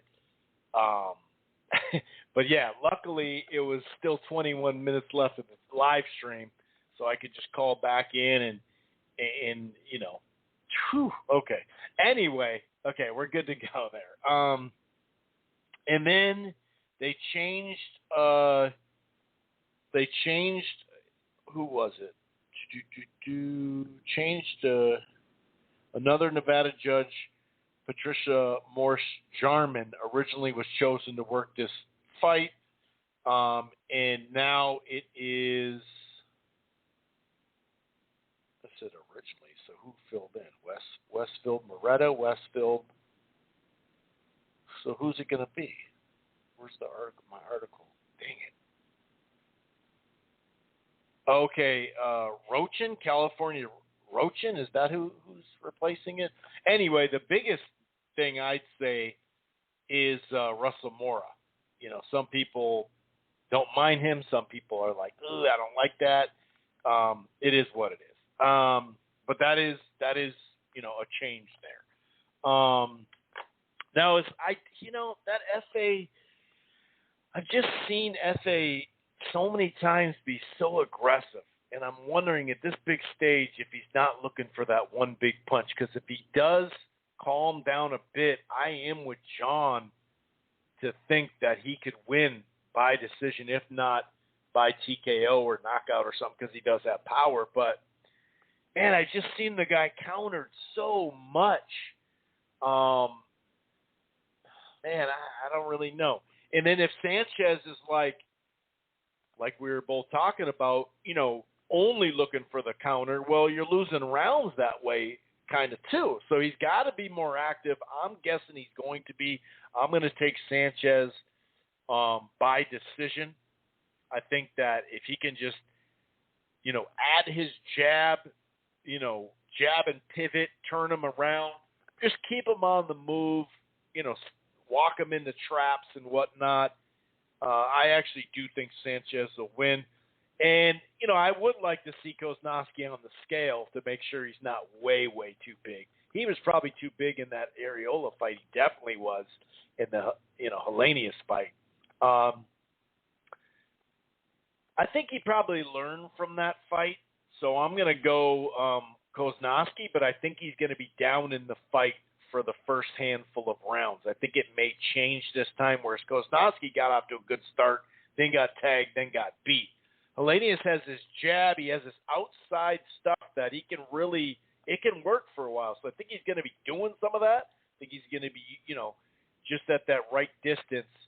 But I do think Nasi is going to win. I think he's going to win. All right, let's bring in Carcino into the fold here. And, we do have some fight news that we'll talk a little bit about later on and whatnot. Let's go ahead and bring in Carcino from Carcino for Life. Hey, Carcino, what the hell's going on, man? How the hell you doing, buddy? Almost I'm trying to. Yeah, and I'm just like, man, here it is, another week in a row. I got knocked off and couldn't get back on. I was just like, what? Now this? It says, and then just I happen to be out in tonight. I'm like, oh my God! I was like, I got the worst luck in the world. Well, the absolute worst. Well, lucky for us tonight, it's all working out. Knock on wood. I'm knocking on wood just in case. Yeah. I don't know what the hell happened to the internet. It's like when you look at it's not like the bars were low, or something like that. You look and it's like, nope. Like, what? Okay, someone unplugged something. Like, this is different. This is a little different. So luckily we got that figured out. Okay, so obviously, a lot of people talking about this heavyweight themed undercard, which I think is really dope. We obviously know casuals get into heavyweights, and you got a heavyweight fight. People know these guys a lot more than they used to, and why not fill it, with competitive, especially the other two fights. Jared Anderson's still, trying to become a contender, so maybe he's not, 100% like in a 50-50, but the other two, you could definitely make a case for the 50-50, and the style matchup is really interesting as well. What interests you on the undercard before we get to the main event? What fight are you looking for? Who do you think's going to win? Just what are your thoughts on this heavyweight themed undercard, which is cool. I mean, you got Sanchez and Efe, two prospects from both sides. We barely see a crossover. Now we get two prospects crossing over and fighting each other, it's a step in the right direction. Yeah, I didn't really even get a chance to even focus on that, but I like Sanchez. Up and coming guy, and this fight I think it's kind of tailor made for him. I think it fits his style a little better. But we're gonna have an interesting fight there. So I get to see what how he adjusts to the situations. I kind of like Sanchez a little bit in this fight. So for me, I think it's worth it to take Sanchez. But the heavyweight fight that interests me is the Polish guy. What's his name? Ganecki? Yeah, Koznowski. Yep. Koznowski. Yeah, I like him. I like him because he throws his punches off speed a lot. He's a little unorthodox a little bit. Like if you have a very good steady jab, you'll be able to probably control him a little bit. But he's tricky, And when you got a cagey guy in there like that, he throws pitches like off speed, his punches, He looked like, how is he getting hit with these slow punches? Yeah, right. Man, so I'm very interested in seeing him get down and do his thing when it's all said and done. But I think it's going to be a good fight because the guy he's fighting has a very good authoritative jab. I just can't remember how to pronounce his name correctly. But but it's one of those fights where I know the guys can't pronounce their names for nothing in the world. Well, that's a bunch of fights over the years, right? I mean, there's been a bunch of – and then it's funny because sometimes they'll pronounce it, and then 2 broadcasts later they're saying it a different way. It's like, hold on, I thought we found out how to say it. Now we don't know how to say it again? It's always funny to me. All right, let's move on to the main event. I'm going to get to the main event, but I wanted to ask you a question because I didn't get a chance to talk to you on the weigh-in situation. And I know, I'm like, wait a minute, this is right in your hometown, your hometown guy. So I'm like, what did you think? Caleb Plant, does he really have a shot? Well, Caleb Plant's from Nashville now. He's not from Minneapolis. Caleb Truax. Oh, I thought he was from. Oh, yeah, I'm getting my Caleb's mixed up. Yeah, exactly. Yep. In the first, like, when I see what Billy Joe Saunders did as far as winning some rounds, I didn't have the fight tied, or some people had Billy Joe up 5-3. I didn't see that at all. I thought Canelo was winning the fight because he's landing the better punches. But I did give, some rounds to Billy. I did give him some rounds. And it didn't seem like Canelo was trying to win a bunch of rounds. He was trying to break his ass down and knock him out. And that's all, ultimately what he did. First of all, Billy Joe Saunders at 168 is not the fighter he was at 160. And I'm trying to make a comparison with Plant because Plant, I believe at that weight, Plant's faster. He's got a good speed jab that he can pivot off of and he can move. And, he does throw, technical punches. So his thing is the second half of fights, he generally wears down. We've seen it multiple times. He'll get off to these great starts through 6 or 8 rounds, and then he kind of falls apart, doesn't look as good. In a couple of his fights, he's done that. So if Billy Joe Saunders can win 2 or 3 rounds, I think that's possible, especially if Canelo's fighting him the very similar way, because the speed, I think, is a little different. Also, Billy Joe Saunders has always been out of shape.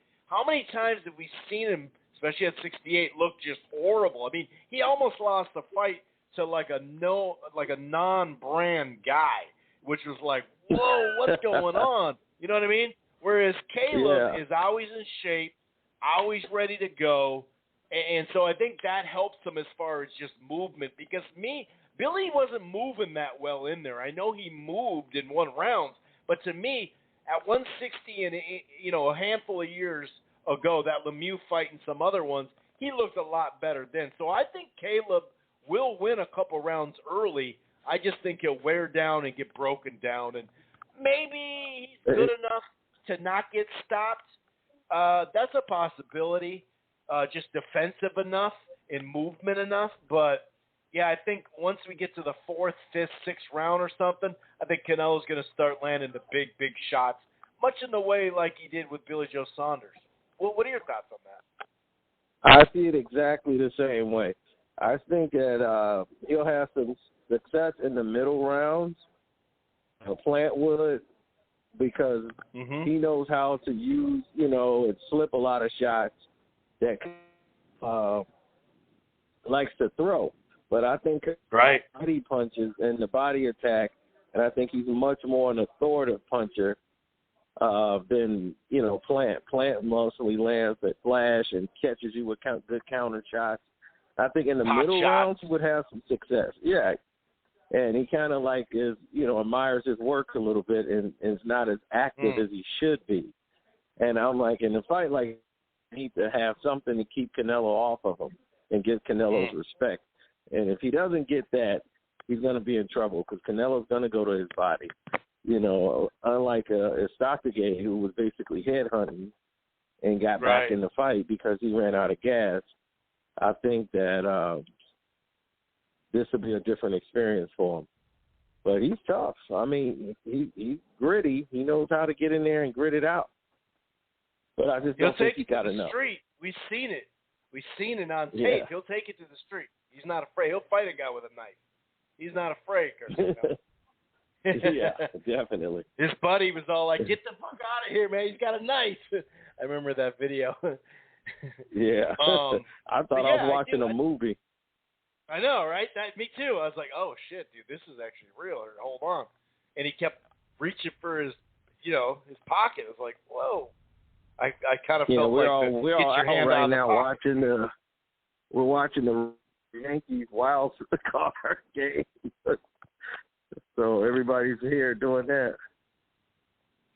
All right. Well, I won't hold you game. long. We won't. Yeah. So we'll get to the main event here. All right. So, Is Fury going to come forward again? Is Fury going to rough and tumble his ass again, just like he did third round on in the rematch? I think it'll be a little bit more different. It's going to be the same strategy, just a little bit different. Wilder's approach will be different. Wilder now is aware. For the first time in his mind, he got doubt. He's coming in the ring on a loss. Everybody's watching him. And now he's got a new trainer, new everything. And once he takes that first jab to the face, that's when everything's going to turn around. That first jab to his face is going to make him doubt and still headhunt and do the same act he did prior. I'm going to say, see, there he goes. That's Wilder. Right. What Fury has to do is keep taking the step back. What he can't do is get to the middle rounds and start, abandoning things when he gets tired or fatigued. Can't be online for that right hand because Wilder doesn't win rounds. But he has the eraser. He can land one of those punches and it'll turn the fight around. So that's what they don't want. You don't want him to land that eraser. Definitely don't want him to get it early. So keeping him off balance, keeping him on the end of your punches, jab, you just keep everything moving. You're not going to have any problems that night. Everything should be flowing in one direction, and that's your direction. I don't see them having any, I don't see any new wrinkles that he's going to pull that's going to work. The trick that he seems to be wanting to pull now is the fact that they're going to start using his left hand, and that's going to open up the right hand. I'm like, well, this is boxing. You're not going to be the professional the boxer, someone who has boxed his whole career and whole life with just one hand. Right. You're not just going to be able to do that. So, yeah, he's going to have to do that. But if you haven't trained yourself to do that and know how to really put that together, what's going to happen when he counters that? Oh, man, I will not tell you what's going on. Yeah, I'm not going to tell you what's going on in the championship game. But in this wild card playoff game, I'm not going to tell you. But, oh, man, just say I'm happy right now. So, but anyway, gonna do continuously so he'll do try the same a couple thing. Different things. And he's gonna resort back to the same Wilder, where he's just looking to land that one eraser. They trying to work on his left hook combinations to the body, but he's leaving himself exposed. He doesn't have the balance with his feet. So if he gets caught with a counter hook, he can go down just being off balance. Tyson Fury, the key is the jab. He's going to put all his weight on the jab like he did. In the first fight, he didn't really do it. The second fight, working with Sugar Hill, they really work on throwing his jabs in different variations. One's a touch jab. One is an authoritative step-in jab. When you put all that 300 pounds or your weight into the jab, stepping into it. And those hard jabs is what broke him down. In 2 rounds, he was done. He was done. In 2 rounds, he was done. That jab broke him down. he kept getting hit with that stiff, hard jab. Pop. It was so stiff and hard. He couldn't escape that jab. And whenever Fury wanted to rest, he could. Wilder didn't know how to step up and stop him from resting. Around, hit him with a feint, not throw any punches, and it was okay for him to just stand there and do that. So as long as he was able to stand right in front of him and take those breaths and do that, he was in no danger, none whatsoever in the fight. I'm like, well, he's not going to lose this fight now. Now he can tie Wilder up, because in the later rounds, Wilder get tired, he'll tie him up, and there's nothing he can do about it then. Once he started allowing him to tie up, that fight's over. It's true. That fight is over. We saw that with Vlad for years. Obviously, Fury can move a lot better and more smoother and better counterpuncher and all that. But yeah, just the jab alone, a little bit of movement, pivot, but like you said, just grabbing his ass, and then he added the rough stuff in the rematch, which I thought was very effective. He landed a lot of inside stuff. He even said it recently. I got hit with 2 shots, one in the first, one in the second. He's like, you know what? I don't even want to live life that dangerous. Why even do that? I'm going right to him. Screw it. I'm going to cut the distance, not be on the edge. And that's what I wonder. What is Wilder ready for the rough stuff? Is he ready to go back with the rough stuff? Like, hey, I'm going to give it back to you until the ref does something to it, because he needs to do it. He needs to. You need to rough him back up. But, yeah, you don't want to be in this tussle and a holding thing either, because that's going to take – when a guy's got whatever it's going to be, 40 pounds on you or whatever, that is not going to work all night. It is for Fury, but that'll wear down Wilder even quicker. If he could just – it's one thing we know when he throws his jab, it's better. That's for almost any fighter, talking about Wilder. But that right hand, something he said was, I'm throwing this thing to his arm, to his stomach, to his hip, to his neck. That's something that I wish he'd do more. Just, dude, if the right hand lands, it's going to hurt no matter where it lands. So why not hit his ass in the shoulder? Why not hit him in the body? Why not aim the jab to the pit of the stomach? Why not just not worry about just landing the one single punch to the head right on the chin? It's so tough, especially with a talented guy like this. And so if he comes out there and has some success, and he's not getting countered right away, and he is finally throwing, because I went back and watched the first fight last night, and he did, maybe only literally like 8 or 10 of them, but he actually, when he landed with some authority with that right hand in the body. It made Fury pivot and be like, okay, let's reset. We can't be taking too many more of those. And so, but like you said, will he be able to do it the whole time? It's one thing to have 16 months to rep all this stuff throughout all this training, and that does, there is something to be said about that, right? But it is another thing to do it in the ring with the top-level guy in the division. That is correct, Armando. And another thing, too, is that the first fight, Fury was out of shape. He wasn't really in shape like he was in the second fight. Right, he was just getting back. And he was able to control him with ease. And that's the thing about Wilder, is he allows you to be able to dictate the pace of the fight. And if you can control the style and pace of the fight, then it's such an advantage. It's hard for you to lose. The only thing you can do to lose the fight is to get caught. Yeah. So for Fury, everything is in his cards. In order for Wilder, the only way he can win this fight is he's going to have to use a jab. He's going to have to jab in this fight. He's going to have to make Tyson Fury respect something else. Because if he's just trying to use it as a rangefinder and you're letting him move around the ring, and I don't know how he's going to become a boxer overnight, but he's going to have to do it. Malik Scott doesn't seem like the type of person that can teach you how to do this. You know, like he's been a guy that's always folded under pressure. He normally folds and don't throw anything in activity. He's just trying to make it to the cards. Or he'll just say, all right, the hell with this fight. I'm going down. Or he'll just be on the move the whole time. Who basically, you know, bust his eardrum or whatever. In sparring, he's like the sparring partner for him, and he's like, well, I don't know what you could do to help him. Yeah, that was pretty funny. Oh, he flipped that on him. It was so funny because he was the one too. He's like, I never told anybody I bust your eardrum. You just told everybody right now.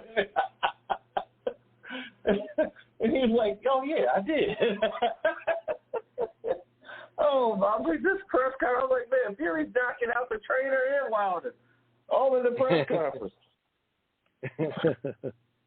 And so what's Wilder's the trying official to psych prediction, himself sir? up with, my prediction is 9th round knockout, TKO knockout.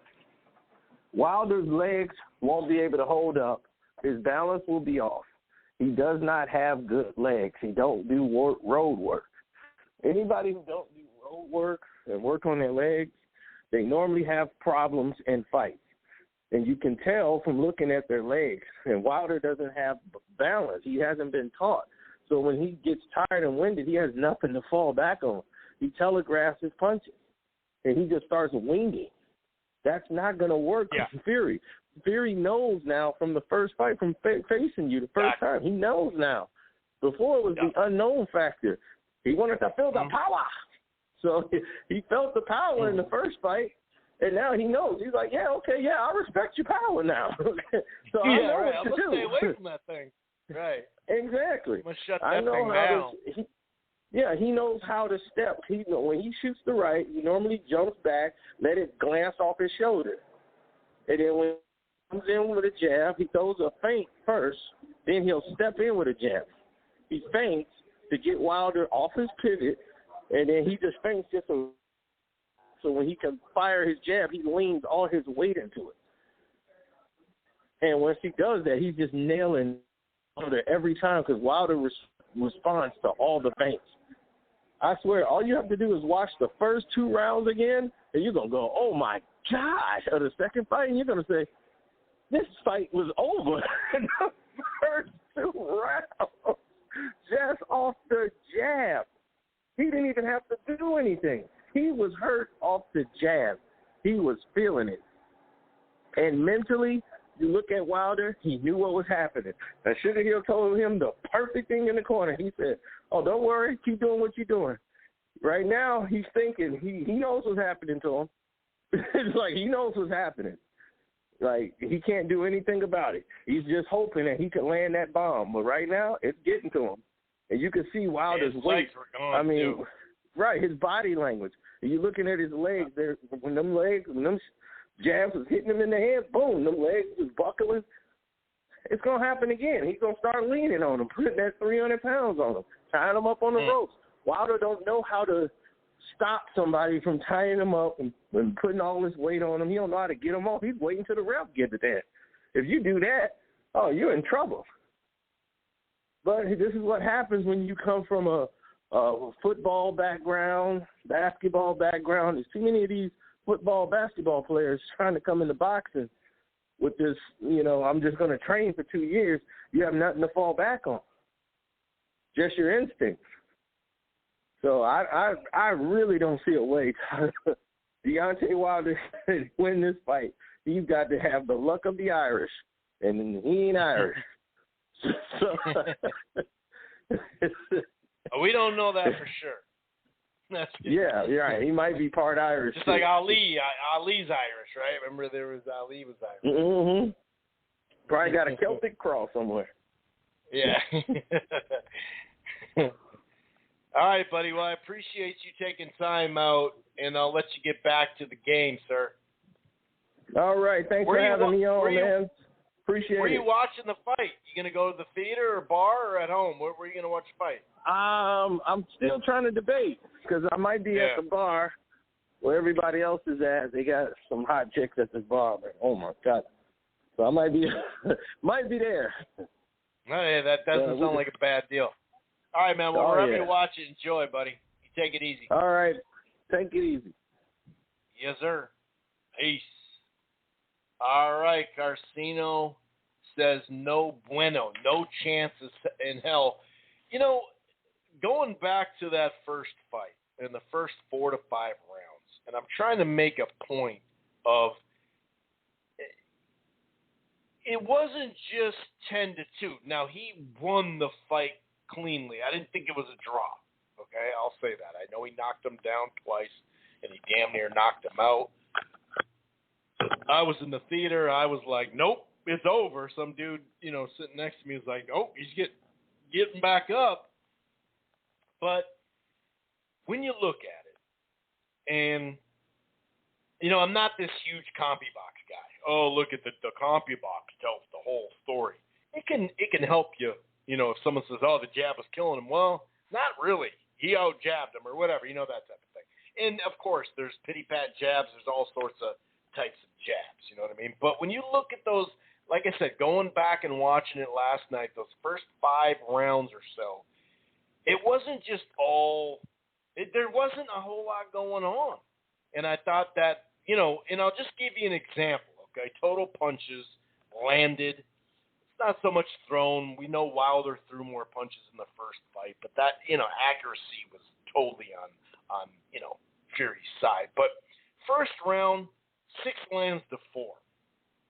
And I actually thought that Wilder had landed a left hook in there, and he was winning the round, but I think 2 shots to close the round in the last chunk of it, Fury won that round.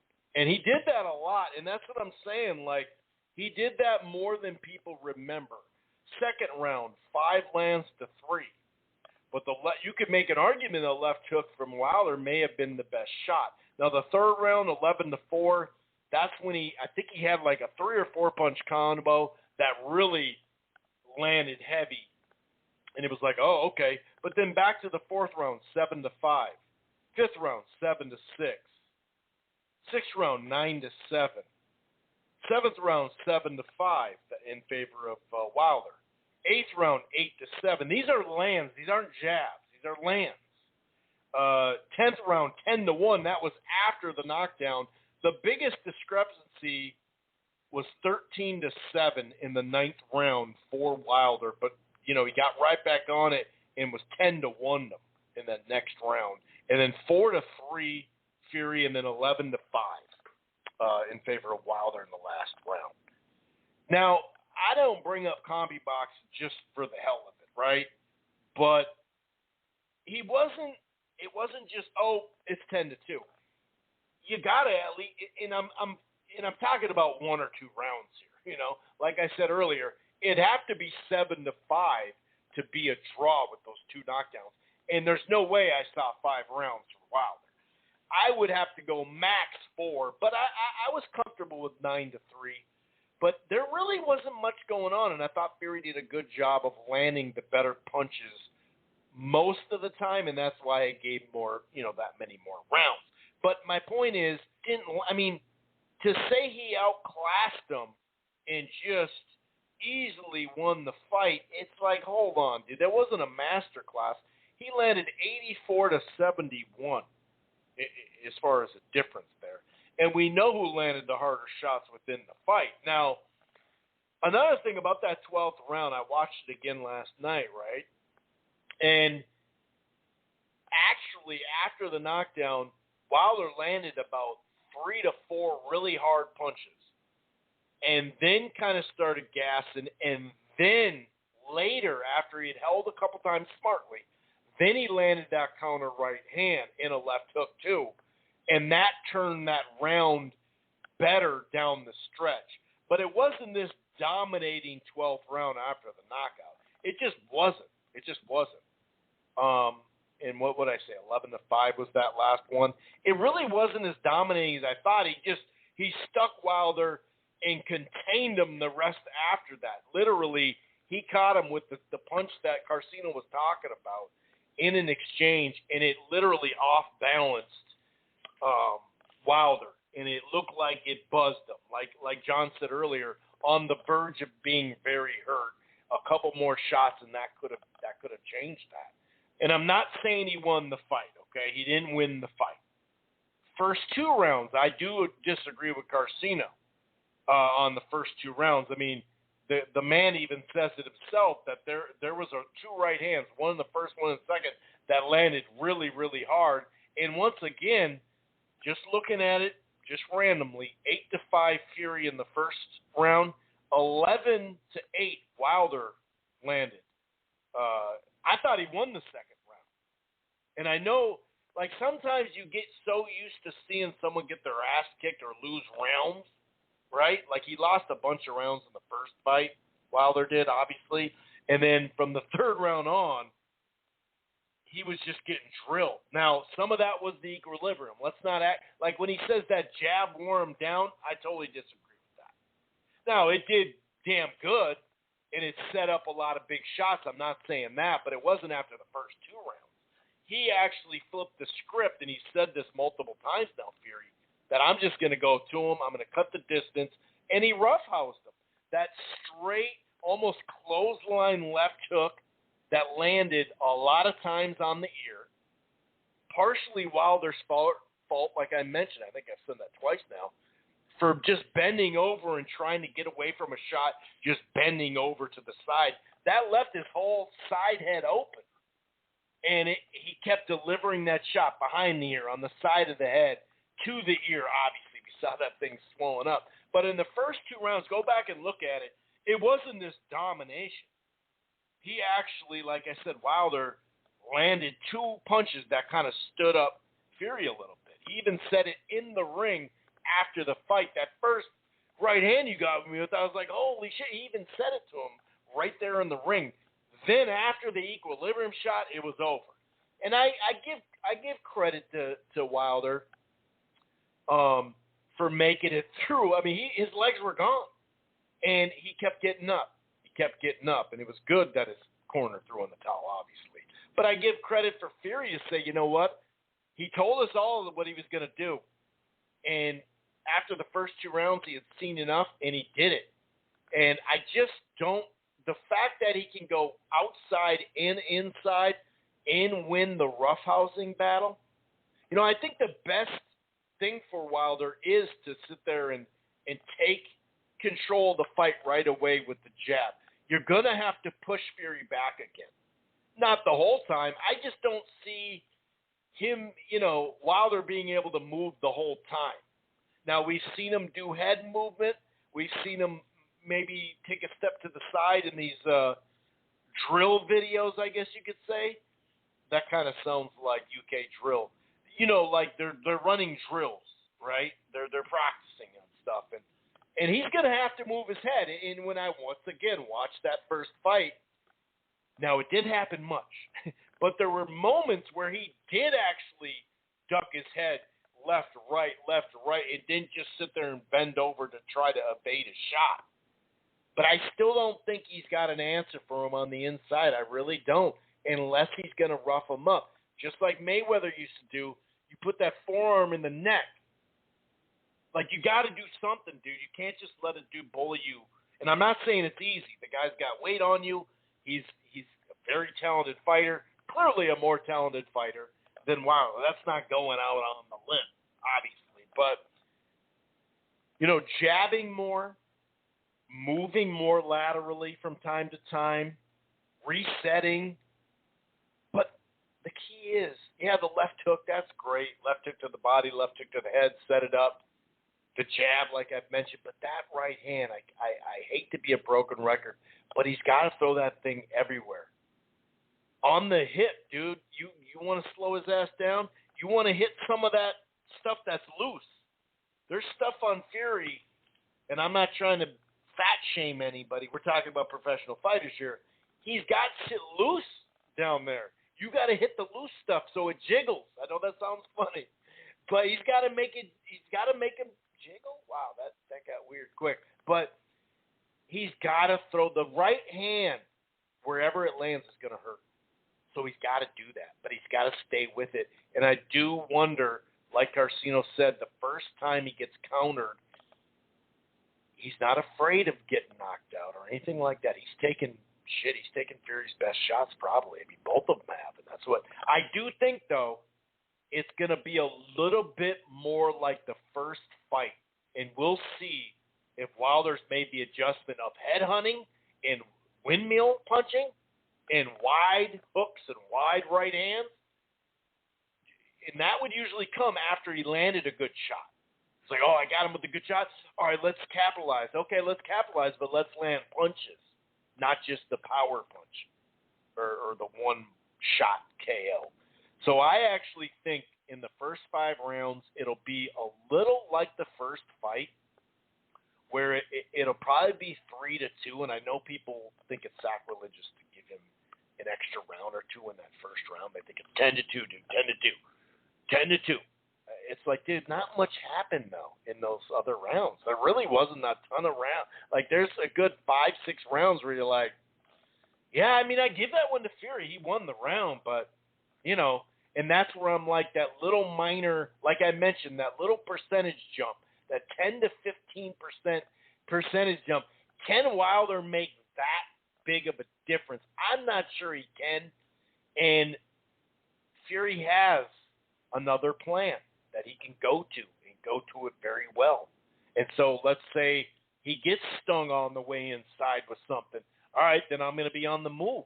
But I do actually think, although he's so good at moving, I think that's still Wilder's best bet to get him when he's on the move. Although I'm not saying Wilder can cut the ring off, but to be able to move that whole time, it wears you down. And that's not what he did. A lot of people say that that's what Fury did the whole fight, the first fight. He didn't move the whole first fight. That's just incorrect. But there was time where Wilder made him move and made him get off the rope and made him reset and made him just bear hug and say, nope, you're not getting another one of those off. And I just, although the whatever from February 2020 till now, right? So that's what, 5, that's like, you know, a good 19, 18 months or whatever. Hell yeah, you can drill the shit out of this. And not just drill, you can spar with it. So you can put it into play, right? Of course. And that is, he said he had about 4 camps. Both of them said they had about 4 camps worth of, like, somewhat training camps, sparring and everything. Because the dates was so weird, it kept getting pushed back with COVID, along with, you know, the litigation and all that. And then this most recently one. I mean, is anyone overtrained? Did Wilder overtrain himself? We got to think about that, too. You want to see some legs gone. You overtrain in heavyweight, especially, your legs will go. There's just too many ways to win for Tyson Fury. So I'm picking Tyson Fury by decision. Could he knock him out TKO style like he did last time? Sure, he could. I do think they'll have a plan not to just bend to the right, you know, and get hit in the ear. I do think there'll be a little bit more movement. Now, even with that body stuff, you can't make a living on body punching. You know, I'm not trying to say that either, because if you're throwing left hooks, you're leaving yourself open for one of those, you know, like almost like a clothesline left hook that landed hard on Wilder's ear. It was super effective. Both ears were just getting lit up. Obviously, Wilder's, what would that be, the left ear was like pussing and bleeding, and it was in bad shape. And he just kept going back to it like he should. So I am going to go Fury by decision. But whatever rounds, I don't know if it's 3-4 or 5-6 or whatever, but I do think that we're going to see something more out of Wilder just because he's had so long where I think some of the repetition sticks. But then it'll probably unravel, and he probably won't have enough in his bag to adjust. I guess that's my biggest thing. But if he's going to the body, he's using his jab. Obviously, we know he can knock out anybody. But I just don't know. Like, I always favor when it's top level against top level. No matter what you think of Wilder's skill level, he's still in the top 5. I don't care what the zone thing said. I still put him in the top 5. Too bad. I just do. I just don't think I don't think he's got enough the ABC stuff. I just don't think he's got enough adjustment. But if he is out there jabbing and out there body punching, it would be crazy if we saw a new look Wilder, not a changed man in a completely different fighter. I don't think we'll see that. But if this dude's digging to the body, we've always said that though, right? God, if he didn't headhunt, if he just uses jab more. I mean, look at what Vlad did with the jab. I mean, sometimes Emmanuel would be like, dog, are you going to throw your right hand? You've established the power jab. We get it. It's the 8th round. Throw the fucking right hand now. And look what would happen when he'd do it. He would pummel dudes, you know? Anyway, I'm going to go out to Portland. And if you want in 631, press 1 so I know you want in. If not, you're just chilling. That's cool too. Anybody else on the line right now? Most of them are people that I've seen. So, you know, I'm not going to go to you and put you guys on the spot or anything like that. If you guys are chilling, that's cool. We do have a minor bit of fight news to close the show, but I'm going to go ahead and go out to 503 Portland and see what he has to say about this fight coming up. What's going on, man? How the hell are you, buddy? Portland, you there? Oh, here we go.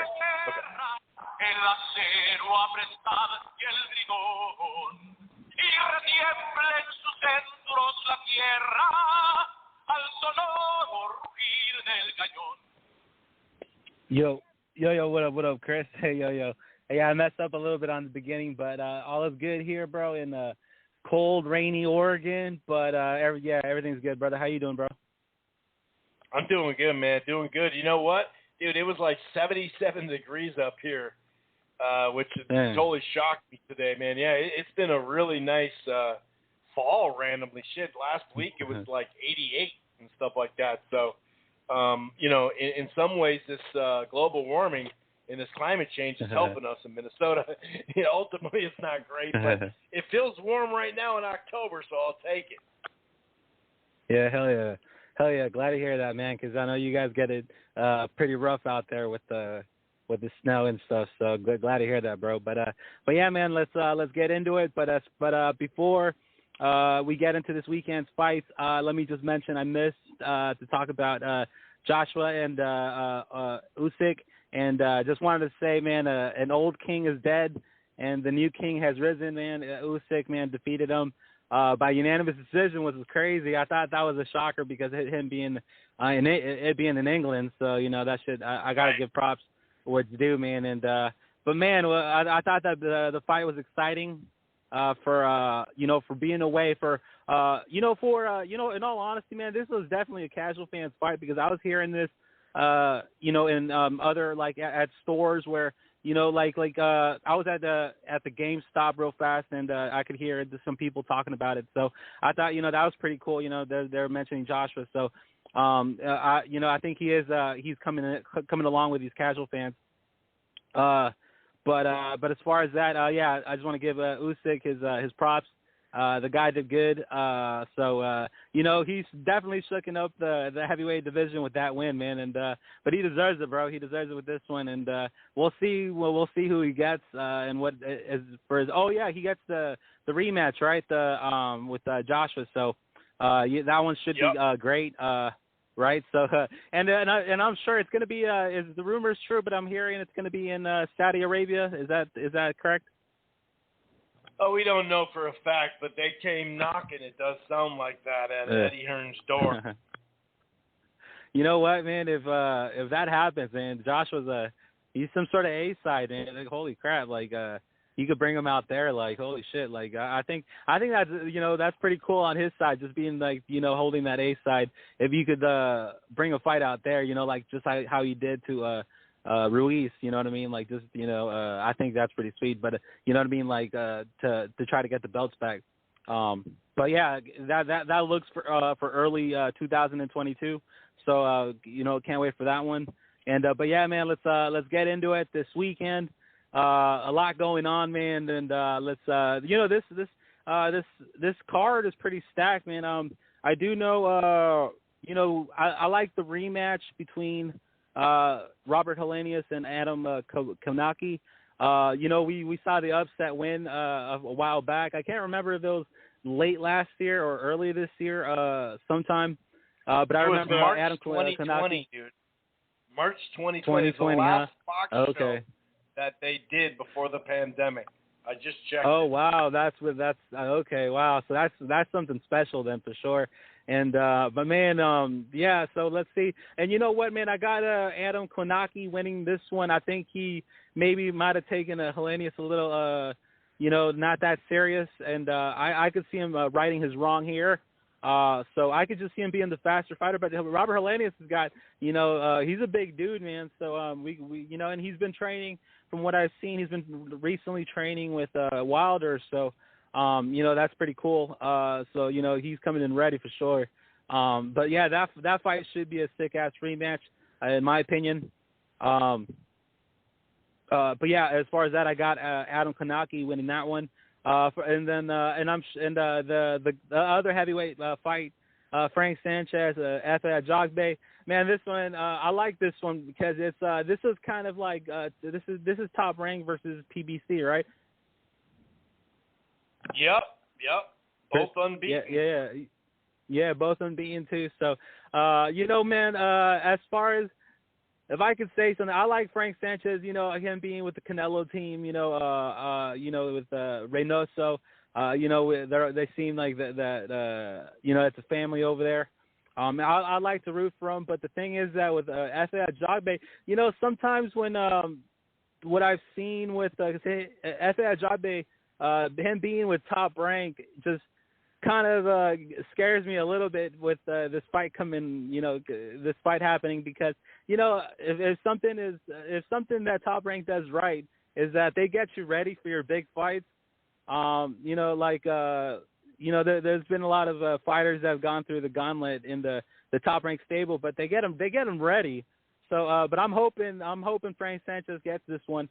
Him being on the Canelo team, and you know what I mean. So, from my pick, but yeah. So that's who I'm hoping wins. But in all honesty, I got a feeling that Efe Ajagbe might take this one, just because I just feel like these top ranked fighters, they're like they're actually really fucking good, man. So even though I know that he was with PBC at first, but I just think he's had some. I believe he's had some fights underneath Top Rank. So I just want to say that. But So I just got to say Efe Ajagbe should get that win, in my opinion. Let's get into the main event, man. This one we've been waiting a while, man. Boxing fans, hardcore boxing fans, casual fans, and even MMA fans, man. They're all going to stay tuned to this weekend for this one, man. We're all buying this one. This is the fireworks for the night. This main event, Deontay Wilder, Tyson Fury, the third. You know what I mean? Finally, man. Obviously, we had the cancellation. I believe what was it in July. So I love how this fight is still, was still this year. And it's now, you know what I mean? It's coming. It's this weekend. So man, I'm excited. Fury, if I can mention something, what I've been seeing about him, he looks ready. His interviews seem like he respects Wilder. He knows what's in front of him.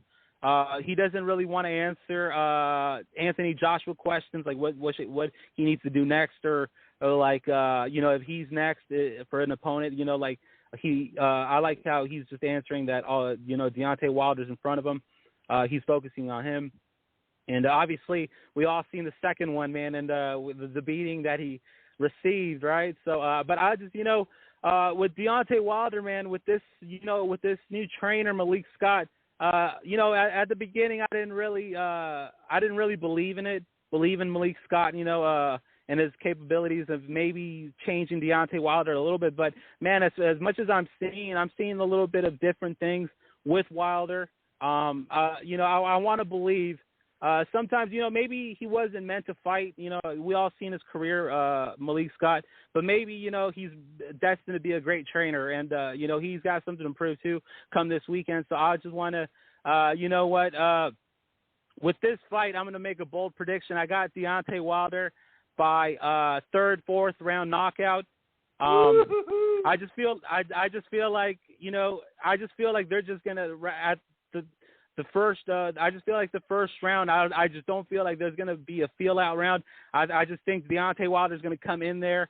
Because he's a man a man that has something to prove. Like, he seems to want, he's like a machismo kind of guy that holds his, bravery and his, what I mean, his just his toughness. He wears it on his, on his sleeve. Oh, yeah. You know what I mean? 100%. You know what I mean, and all that shit. So I just want to I just feel like he wants to prove something in this fight. You know what I mean? He definitely have you seen that first press conference where they stared each other down, man? That was a 10-minute stare down. I just feel like long, this coming dude. in, this is bad blood, and I don't think this is going to go to the scorecards. There's, you know what I mean? I just feel like this might be an early night for either man.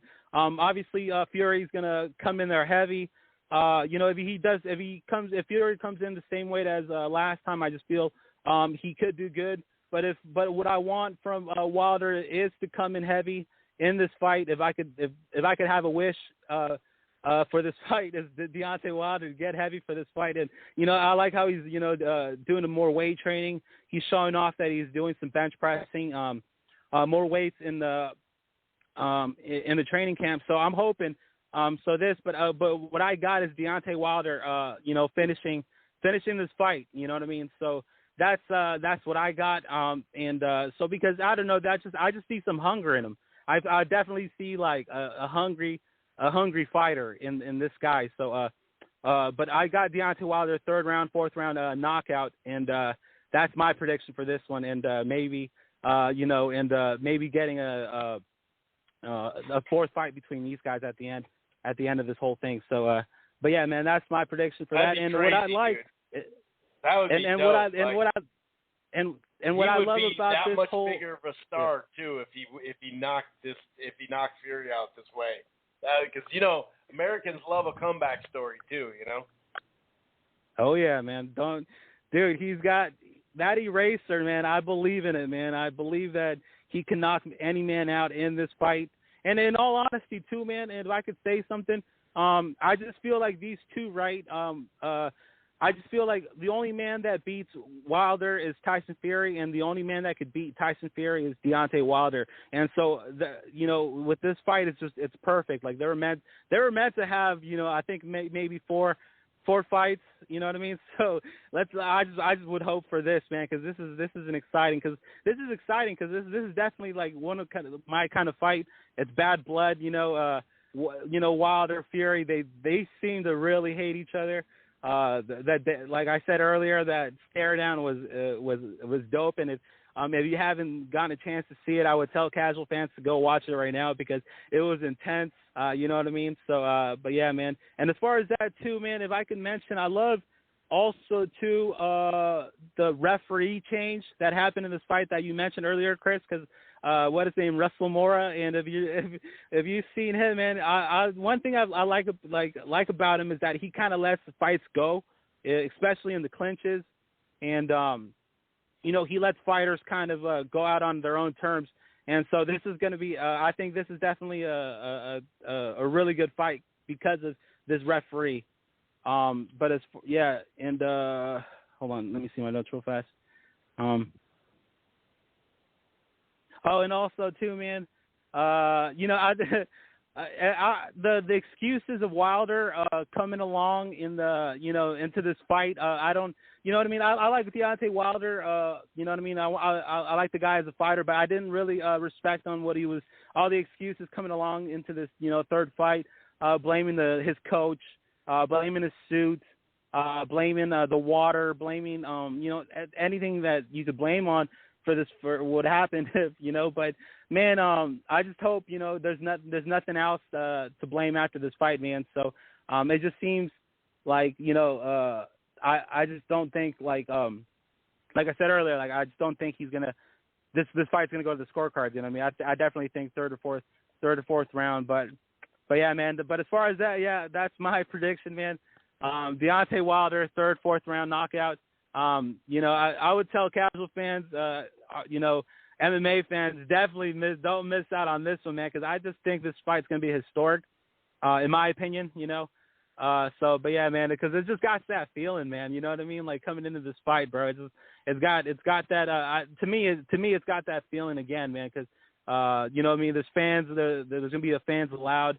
It just seems like everything's coming, kind of almost getting back to a little bit to normal. So that's what I like about it. So, but yeah, man. As far as that, Chris, I don't have too much to say, man.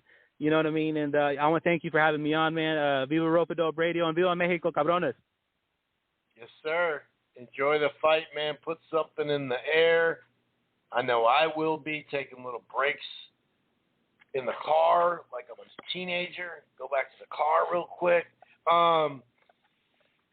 Yeah, man, I do actually think it'll be I think this will be the best fight. Now, that's, you know, I'm not necessarily saying, it's going to be, you know, a draw or something, or 6-6 and comes out of knockdowns or something. I don't know how many rounds that Wilder's going to win. And, you know, I do think he needs to knock him out to win. I think that's a fair, you know, assessment. But I actually think it'll be the best two-way fight of the series here. Hopefully we get drama, obviously. Okay, Jake Donovan here, BoxingScene.com. Triller moves forward with October 16th show at the Barclays without Lopez and Kambosos. It's kind of funny. They got Daniel Gonzalez and Petros. I think it's like Ananyan or something like that. Let me look at it. They also have Cletus Sheldon on the card against William Silva. So that's the chief support. So pretty, you know, obviously weak. I'm assuming they're just going to do this on Triller. They're not going to do this like you can go to Fight TV and watch it on the app. I'm assuming they're not going to charge pay-per-view for this. That would be asinine. Now, the night after, so they moved it to the Barclays, but, you know, Kambosos was like, dude, we're moving again. Nah, dude, you got, you know, so both sides went to the IBF Triller in Kambosos. I mean, Teofimo did at some point too. And they're trying to get, you know, Kambosos. Triller was trying to get the IBF to knock Kambosos off as the mandatory, but he's like, well, dude, you know, because they just needed his signature to go on with the fight, but he's like, you got to do more for me. I heard he was asking for an extra $300,000, issues, and I don't know. Clearly, Triller's, you know, losing a lot of money here too, but that's on them. It is a second music-only show is also in store October 17th, with Versus already advertising the date. It sounds like it's a battle, a classic, legendary hip-hop battle. Brooklyn's own Big Daddy Kane and the Bronx's KRS-One.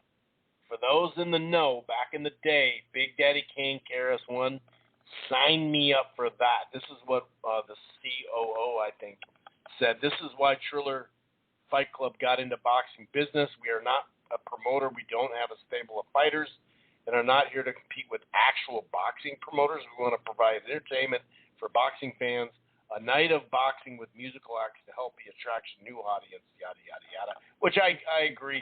This one is not going to be on the same night, though. What is their musical act for? Does it say in the article? Did I already go by it? I don't know. But, yeah, obviously, I doubt that they're doing a pay-per-view here. You know what I mean? If they do a pay-per-view on this, it's like, what'd you say? Speaking of Teofimo, it was kind of a weird little thing. This is actually on Boxing Scene, too. He was like, this is the headline, Teofimo Lopez wants catchweight bout against Josh Taylor with both undisputed titles at stake. And although we've seen, you know, belts from two different weights, you know, head to head going at it, you get that belt, I get that, you know, both belts or whatever. The undisputed, first of all, we already know you're undisputed at 135, so why would you need to do a catchweight? And second of all, I thought you were having problems making 135. Teofimo's the one that's been saying, I got to go to 40 at some point. This is what he said. This is IFL TV. We both fight, or we fight for both titles for both undisputed labels. Well, first of all, you're not going to be undisputed at 135 if you weigh in at 137. You know, for an undisputed, not a belt, but undisputed. Usually, you know, A-sides and bigger names get away with this stuff, but not undisputed. And we do a catch weight of either 138 or even 139. I'll go up a little bit, so he has to drop one pound down, or 137 and a half. Either or, we do that. If Leo Santa Cruz and Gervonta could do that at 130, 135, why can't we do it for undisputed? Mix and match, do a catch weight in between, and those are the winners. They become undisputed in both weight classes, right? Come on, this is boxing. If we have YouTubers and everything else, why the fuck can't we make this happen, right? We've already disrespected in this sport. Why not fucking do something like that? That's irrational. Anyway, the thing is, so Josh Taylor has to come down and wait to fight you? And then, so you're going to put your undisputed title up against a guy who's never going to fight at 135? He's not going to fight at 135. If anything, he's going to 47. And you, for the last summer and a half, you've been saying that you're not going to be at 135 much longer. Now you want to do a catch weight? It just seems weird, dude. It just seems like, huh? There's been a lot of different shit coming out of him that you're just like, what? What are we talking about here? Are we sure? I'm not down with the catch weight for undisputed. It doesn't even line up. Like, sure, people do. I believe, wasn't it the Canelo fight that the 47-pound belt that Floyd had was still on the line? I think that was the case because it was the catch weight, and also I could have sworn he was like, I can't believe it, because he was mad at Leonard Ellerbe for doing that. He didn't even know he did it. And he was like, I'm going to come back with a brand new team. Remember that at the press conference? Andy Ruiz, according to Fight Hype, has confirmed that his next fight is being targeted for December. He named Adam Kozlowski, Charles Martin, and Luis Ortiz as possible opponents. He got tatted up, and, well, I'll let you see the picture. This is actually cool news for Amanda Serrano. She actually signed a promotional deal with Jake Paul's Most Valuable Promotions. So that's dope. They're trying to put together that Katie Taylor fight. This is Boosie Badass, the rapper. Manny Pacquiao ran into retirement running from Terrence Crawford. That's such a thing to say. Deontay Wilder is 2 right hands away from top 10 all-time great status. 2 right hands is all the man needs. 1 for Fury, 1 for Usyk. If he does that, he's the undisputed champ, the best fighter of the era. Oh, my God. And goes down in history as one of the greatest of all time. Can King Deontay, with Lord Malik at his corner, get those 2 right hands? I mean, I think he would be that much bigger of a star. He's a star. I'm not sure it'd bring him to superstar level, but it would do some damage here. Shakur Stevenson, Floyd, Sweet Pea. Floyd, Sweet Pea, Andre Ward, Ray Leonard, and Ali is the most skillful fighter ever. This is what he tweeted. Someone said, Usyk schools Ali, no cap. Like, come on, dude. Are we already going on that? Okay, one more thing here. Virgil Ortiz is eager for a shot at a world title. He doesn't see why he shouldn't be able to fight your Dennis Ugas in the next outing. He says, make it happen. You can't say no. The problem is, and this is what makes me laugh that fighters and people would say this, but also the media would print this, because it's like, dude, the WBA just called for a 4-man box-off, and he's got to fight Stanoni is coming up, and James is fighting that other dude. So it's like, and then they got to fight in March. So the only thing, if you want a world title, then you got to wait for the 4-man box-off to get the world title. It's just like, that doesn't even make sense. I love me some Ortiz, but there's no excuses. Well, dude, have you read he has 2 fights in front of him. Anyway, I'm going to get out of here. Enjoy the fights this weekend. Let's hope we get a great fight. That's really all I care about. All right, peace. Once you become the world champion, I believe that